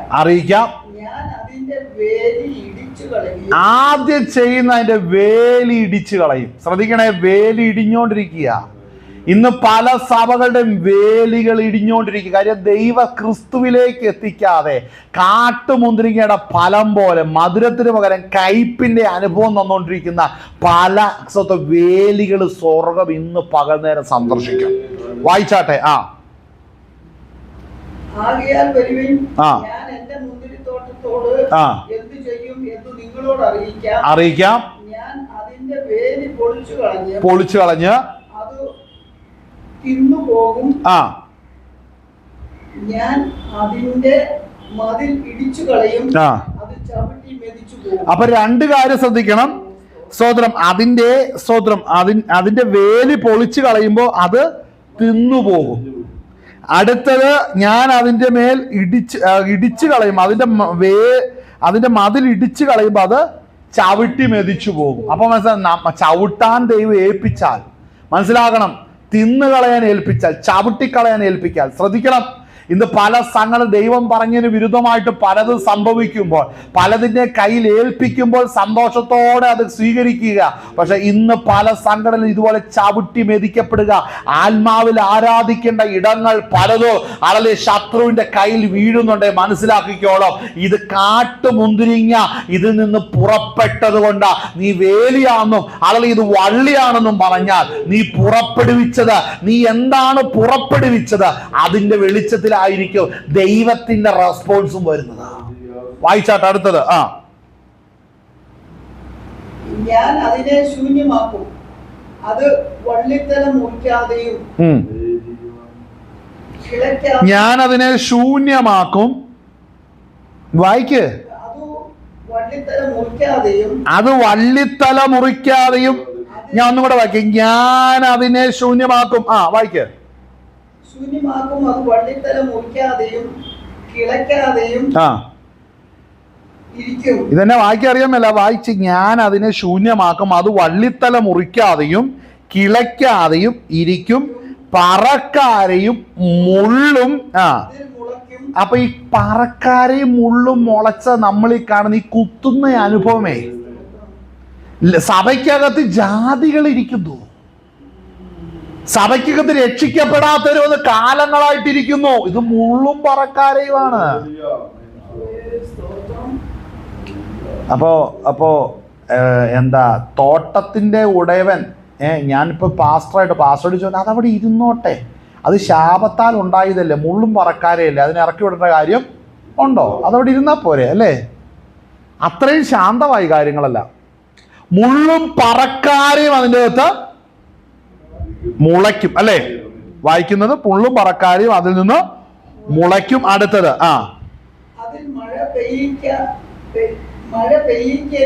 ഭയങ്കര പോരാട്ടമാണല്ലോ.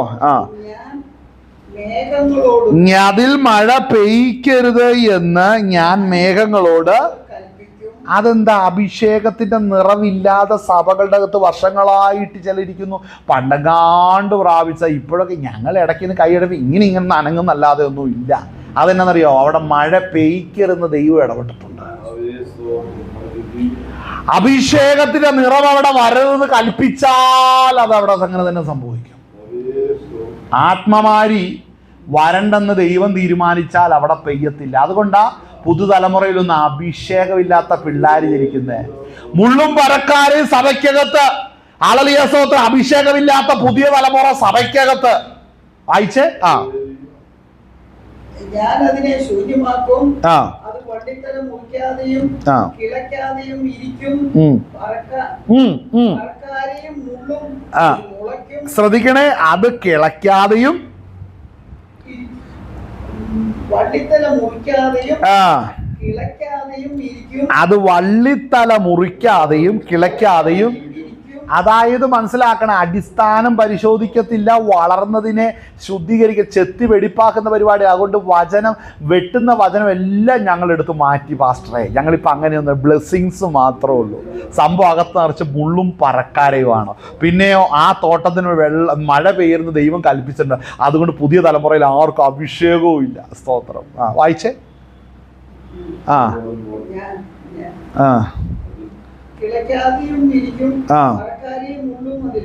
മുളയ്ക്കും. കണ്ടോ? മേഘങ്ങളോട് കൽപ്പിക്കും. സൈന്യങ്ങളുടെ യഹോവയുടെ മുന്തിരിത്തോട്ടം, ഇസ്രായേൽ ഗ്രഹവും അവന്റെ മനോഹരമായ നടുതല ആകുന്നു.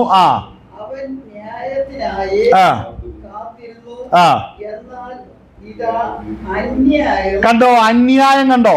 സഭയ്ക്കകത്ത് അന്യായം കണ്ടോ?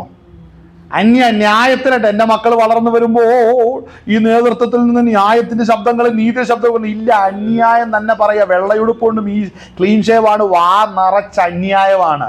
അവൻ്റെ എല്ലാ സഭയ്ക്കകത്ത് മുള്ളും പറക്കാരെയുണ്ട്. അവിടെ ആത്മാവിൻ്റെ മാരി പെയ്തിട്ട് വർഷങ്ങളായി അവിടെ നിലം ഇളക്കിയിട്ടില്ല, നടുതല മുറിച്ചിട്ടില്ല അല്ലേ? പുതുതലമുറയിലൊന്നും അഭിഷേകമില്ല.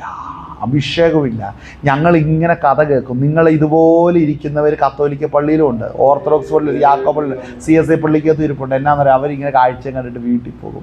അങ്ങനെ ഇപ്പോൾ പുതിയ മക്കൾ പറഞ്ഞാൽ അവർക്ക് ദൈവം കൊടുക്കുന്ന സമയത്ത് വരുമെന്ന്. അതേടാ, നീ മുള്ളും പറക്കാരുടെ ഇടയ്ക്ക് ഇരുന്നോ, ഇപ്പോൾ വരും. വായിച്ചേ.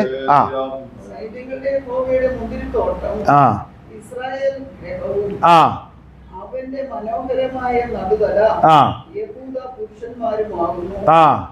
അവൻ ന്യായത്തിനായി കാത്തിരുന്നു, എന്നാൽ ഇതാ അന്യായം നീതിക്കായി നോക്കിയിരിക്കുന്നു, എന്നാൽ ഇതാ ഭീതി. അടുത്തത്, ഞങ്ങൾ മാത്രം ദേശം മധ്യേ പാർക്കത്തക്കവണ്ണം മറ്റാർക്കും സ്ഥലം ഇല്ലാതാകുവോളം വീടോട് വീടും ചേർക്കുകയും വയലോട് വയൽ കൂട്ടുകയും ചെയ്യുന്നവർക്ക് അയ്യോ. അവിടെ ഒരു പ്രധാന പ്രശ്നമാണ്, ഞങ്ങൾ മാത്രം ദേശമധ്യേ പാർക്കത്തക്കവണ്ണം ഞങ്ങളുടെ ആളുകൾ മാത്രം മതി. ഞങ്ങളുടെ സംഘടനക്കാരെല്ലാം വീടിന് അടുത്തടുത്ത് ഇവിടുന്ന് അടുത്ത ഒരു 2 കിലോമീറ്റർ വഴിയുടെ ഇടതും വലതും എല്ലാം വിശുദ്ധന്മാരാകട്ടോ. എനിക്ക് സംബന്ധിച്ച് വേറെ ആരും പാർക്കില്ല അവിടെ. ചില സ്ഥലങ്ങൾ ഇങ്ങനെ ഉണ്ട് കേരളത്തിൽ, പ്രത്യേകിച്ച് മധ്യ കേരളത്തിൽ തന്നെ. ആമേൻ, സ്തോത്രം. വായിച്ചേ. തക്കവണ്ണം മറ്റാർക്കും സ്ഥലം ഇല്ലാതാകൂടെ. വേറെ ആരും ഇവിടെ വേണ്ടെന്നേ, വേറെ ആരും വേണ്ടെന്നേ, ഞങ്ങൾ മാത്രം മതി. ഇതൊക്കെ ഏതിന്റെ ലക്ഷണമാണെന്നറിയോ? ദൈവം കൈവിട്ടതിന്റെ അടയാളങ്ങളാണ് ഇതൊക്കെ. മുള്ളും പറക്കാരും അതിന്റെ അടയാളമാണ്. അഭിഷേകം വരാത്ത പുതുതലമുറ, അതൊക്കെ കൈവിടപ്പെട്ടതിന്റെ തെളിവാണ്. ദൈവസാന്നിധ്യം അവിടെ വിട്ട് പോയതിന്റെ തെളിവാണത്. മനസ്സിലായോ? ഈ സംഘടനകളെ വിട്ട് ദൈവത്തിന്റെ ആത്മാവ് ദുഃഖിച്ചു മാറി നിൽക്കുകയാണ്. ഞങ്ങളുടെ ആൾക്കാർ അവിടെ വായിക്കുന്ന എന്താണ്? ഞങ്ങൾ മാത്രം ദേശമധ്യേ പാർക്കത്തക്കവണ്ണം മറ്റാർക്കും സ്ഥലം ഇല്ലാതാകുമ്പോൾ. ചില കള്ളിപ്രവാചകന്മാരുണ്ട്, കള്ളിപ്രവാചകന്മാരുണ്ട്. ഇതൊക്കെ എടുത്തടക്കി ഇതിൻ്റെ ഒന്നും വായിൽ ഈ സത്യങ്ങളൊന്നും വരത്തില്ല. സ്തോത്രം. ചില സ്ഥലത്ത് ജീവിച്ചാലേ ശുശ്രൂഷയുള്ളൂ കേട്ടോ. കർത്താവ് ഇതൊക്കെ നോക്കിയാണ് ഭൂമിയൊക്കെ സൃഷ്ടിച്ചേക്കുന്നത്. സ്തോത്രം. വായിച്ചേ. ഞങ്ങൾ മാത്രം ദേശമധ്യേ പാർക്കത്തക്കവണ്ണം മറ്റാർക്കും സ്ഥലം ഇല്ലാതാകുവോളം വീടോട് വീട് ചേർക്കുകയും ആ ഉപദേശി, ആ സംഘടന, ആ സഭയ്ക്കകത്തെ പ്രസംഗം മുഴുവൻ പോരാ മകന്. ഇതുപോലെ ഇതിന് ഇച്ചിരിയും കൂടെ, ഇതിന് ഹാളിന് വീതി വേണം. ഈ വീടിന്റെ നമ്മുടെ പ്രോപ്പർട്ടിക്ക് ഇച്ചിരിയും കൂടെ വിശാലത, അടുത്തതും കൂടെ നമ്മൾ മേടിക്കണം. നമ്മളുടെ പ്രസ്ഥാനത്തിന്റെ റോഡിന് അപ്പുറത്ത് കാണുന്നത് വലിയൊരു കാർ പാർക്കിങ്ങിനായിട്ട് നമ്മളിത് മേടിക്കണം. ദൈവമക്കള്, ഇതൊക്കെ ഇവിടെ നിന്ന് വരുന്ന ദൈവം ഉപേക്ഷിച്ചു പോയതിന്റെ അടയാളങ്ങളാണിത്. വായിച്ചേ. അപ്പൊ ഇത് ഇസ്രായേൽ മക്കളോടല്ലേ? ഇന്ന് പുതിയ നിയമ ഇസ്രായേൽ ആരാ? അവിടെ കൊരിന്ത്യ ലേഖനം 1 കൊരിന്ത്യർ 10 വ്യക്തമായിട്ട് പറയുന്നുണ്ട്. നമുക്ക് ദൃഷ്ടാന്തം, ദൈവസഭയ്ക്ക് ദൃഷ്ടാന്തമാക്കി ചിലത് വെച്ചിട്ടുണ്ട്. അത് ഇസ്രായേൽ ചരിത്രമാണെങ്കിൽ ഈ പറഞ്ഞ സംഭവം നമുക്ക് എടുക്കാം, ഒരു വിഷയമില്ല. വായിച്ചേ. അയ്യോ കഷ്ടം.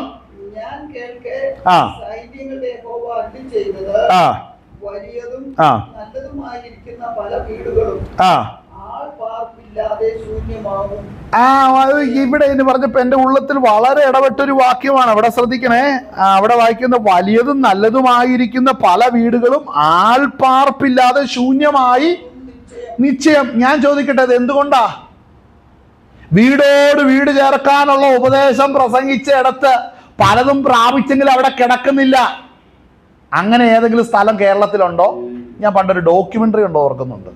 കേരളത്തിൻ്റെ ഒരു പ്രത്യേക സ്ഥലത്ത് ഇങ്ങനെ പ്രേത നഗരമാണോ പ്രേത ഗ്രാമമാണെന്നൊക്കെ പറഞ്ഞ് ഒരു സ്ഥലത്തെക്കുറിച്ച് പറഞ്ഞു അല്ലേ. അവിടെ ഒരു പ്രത്യേക കൂട്ടർ മാത്രമേ ഉള്ളൂ അല്ലേ, രക്ഷിക്കപ്പെട്ടവർ തന്നെയാണ്. വീടെല്ലാം അടഞ്ഞു കിടക്കുക. ചോദിച്ചാൽ പറയുന്നത് എന്നാന്ന് പറഞ്ഞാൽ ഞങ്ങൾ അനുഗ്രഹിക്കപ്പെട്ടതിൻ്റെ ലക്ഷണമാണ്. ഇത് ഏതിൻ്റെ ലക്ഷണമാണ്? നീ സ്വന്തം ദേശത്ത് നിനക്ക് പാർക്കാൻ കഴിയാത്ത വണ്ണം ദൈവം നിന്നെ ഓടിച്ചെങ്കിൽ അത് അനുഗ്രഹം കൊണ്ടല്ല, ദൈവത്തിൻ്റെ ശാപമാണ് ഇറങ്ങിയേക്കുന്നത്. വായിച്ചേ. ഞാനത് അങ്ങനെ കാണുന്നുള്ളൂ. ആമേൻ, സ്വത്ര. വായിച്ചേ.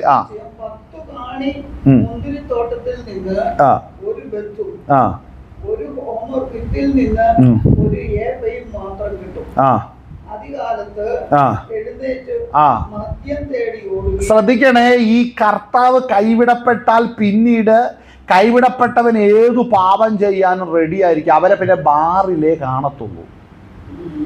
പുതിയ തലമുറ അഭിഷേകം പ്രാപിച്ച് ദൈവകൃപയിൽ വന്ന് ദൈവരാജ്യത്തിലൂടെ നിൽക്കേണ്ടവനൊക്കെ അവിടെ ഇല്ല. ബാറിലാണെങ്കിൽ, മദ്യത്തിന്റെ പുറകിലാണെങ്കിൽ ശ്രദ്ധിക്കണം, അത് ശാപമാണ്.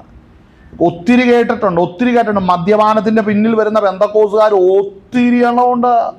ഇതിൽ ജനിച്ചു വളർന്നിട്ട് കാരണം എന്നാന്നറിയാം, മുള്ളും പറക്കാരെയും കയറിയിട മോനെ. ഇവിടെ മഴ ഇനി പെയ്യത്തില്ലെന്നേ, നിലവിളക്കാതെയും നടുതല മുറിക്കാതെയൊക്കെ ഇരിക്കുന്ന തോട്ടത്തിൽ നിന്നാണ് നീ വന്നിരിക്കുന്നത്. വീടോട് വീടും വയലോട് വയലൊക്കെ ചേർത്ത് പഠിപ്പിച്ച് വെച്ച്. പക്ഷെ ഇപ്പോൾ നിന്റെ വീട്ടിൽ ഒരുത്തനും കിടക്കുന്നില്ല. മാത്രമല്ല, നിനക്കിപ്പോൾ വീഞ്ഞിൻ്റെ പുറകെയാണ് നീ നടക്കുന്നത്. അപ്പൊ കുറച്ച് കഴിയുമ്പോൾ മദ്യപാനത്തിന്റെ പുറകെ പോകുന്നുണ്ടല്ലേ. ഹല്ലേലൂയ. അങ്ങനെയാ മനസ്സിലാകുന്നത്. സ്തോത്രം. അടുത്ത് വായിക്കുന്നതിന്റെ വേഗം നിർത്താം, സമയമായി. അധികാലത്ത് എഴുന്നേറ്റു മദ്യം തേടി ഓടുകയും വീഞ്ഞു കുടിച്ച് മത്തരായി സന്ധ്യാസമയത്ത് വൈകി ഇരിക്കുകയും ചെയ്യുന്നവർക്ക് അയ്യോ കഷ്ടം. അവരുടെ വിരുന്നുകളിൽ കിന്നരവും വീണയും തപ്പും കുഴലും വീഞ്ഞും ഉണ്ട്. ഞാൻ കേട്ടിട്ടുള്ളൊരു കാര്യമുണ്ട്, ചിലർ ഒരു കാലഘട്ടത്തിൽ ശക്തമായിട്ട് ഉപയോഗിക്കപ്പെട്ട ചിലര് മദ്യപാനത്തിന്റെ പുറകെയല്ല, പാസ്റ്റർമാരുടെ കാര്യമാണ് പറഞ്ഞത്, അവര് ഇച്ചിരി വീശിയിട്ടാണ് സ്റ്റേജിൽ കയറുന്നത്. അവരുടെ മുമ്പിലിരിക്കുന്ന ജനം ആത്മാവിൽ വിവേചിക്കണം, പിന്നെ ഏത് ആത്മാവിലാന്ന് അത് വിവേചിക്കാനൊന്നും അനുവാദമില്ല. മനസ്സിലാക്കണം. ഹല്ലേലൂയ. എഫെസോസ് സഭയ്ക്കകത്ത്, ആ ഭാഗം വായിച്ച് നമുക്ക് നിർത്താം. എഫെസോസ് സഭയ്ക്കകത്ത് ഹല്ലേലൂയ സ്തോത്രം, കർത്താവ് നമ്മുടെ പ്രവൃത്തി, പ്രയത്നം, സഹിഷ്ണുത ഇതെല്ലാം നിനക്ക് കൊള്ളരുതാത്തവരെ നിനക്ക് സഹിച്ചുകൂടാത്തതും അല്ലേ. അങ്ങനെയല്ല. അപ്പോസ്തലന്മാരല്ലാതിരിക്കെ അവർക്ക് അപ്പോസ്തലന്മാർ കളവായി പറയുന്നവരെ നീ പരീക്ഷറിഞ്ഞതും ഞാൻ അറിയുന്നു. ഈ കാലഘട്ടത്തിൽ എന്നെ കേൾക്കുന്ന പ്രിയപ്പെട്ടവരെ സകലത്തെയും പരീക്ഷിച്ചറിയാൻ കൃപ പ്രാപിക്കണം, വിവേചിച്ച് മനസ്സിലാക്കുവാൻ കൃപ പ്രാപിക്കണം. ഇന്ന് പകൽ നേരം സ്തോത്രം, ഈ വചനങ്ങളാൽ സ്വർഗ്ഗത്തിലെ ദൈവം നിങ്ങളെ ബലപ്പെടുത്തുമാറാകട്ടെ. ഹല്ലേലൂയ. അനേകരുടെ സ്നേഹം തണുത്തു പോകുന്നു ഈ കാലഘട്ടത്തിൽ. കള്ള അപ്പോസ്തലന്മാർ, കള്ളപ്രവാചകന്മാർ അവരുടെ എഴുന്നേറ്റ് അധർമ്മം പ്രവർത്തിക്കുന്നുണ്ട്, അനേകരുടെ സ്നേഹം തണുത്തു പോകുന്നു. ഇന്ന് സഭയ്ക്കകത്ത് ഈ തണുപ്പ് കയറിയതിന്റെ കാരണം ഈ അനേകർ കർത്താവിനെ വിട്ടുപോയിരിക്കുകയാണ്. അതുകൊണ്ട് കർത്താവും അവരെ തള്ളിയിരിക്കുന്ന അനുഭവമുണ്ട്. അതുകൊണ്ട് ഇന്ന് പകൽ നേരം ഞാനും നിങ്ങളും ദൈവസന്നിധിയിൽ ഉറപ്പോട് അളലിയ കർത്താവ് നമ്മളെ ഏൽപ്പിക്കുന്ന ശുശ്രൂഷ നിറപടിയായി ചെയ്ത് ദൈവത്തെ പ്രസാദിപ്പിച്ച് മുന്നേറുവാൻ തക്കവണ്ണം സ്വർഗ്ഗം നമ്മളെ ബലപ്പെടുത്തുമാറാകട്ടെ. ഈ വചനങ്ങളാൽ കർത്താവ് നിങ്ങളെ ബലപ്പെടുത്തുമാറാകട്ടെ. കണ്ണുകളടയ്ക്കാം, പ്രാർത്ഥിക്കാം. ഇന്ന് പകൽ നേരത്തെ ഈ കേട്ട വചനത്തിന് മുമ്പാകെ നമ്മളെ തന്നെ പൂർണ്ണമായിട്ട് നമുക്ക് സമർപ്പിക്കാം.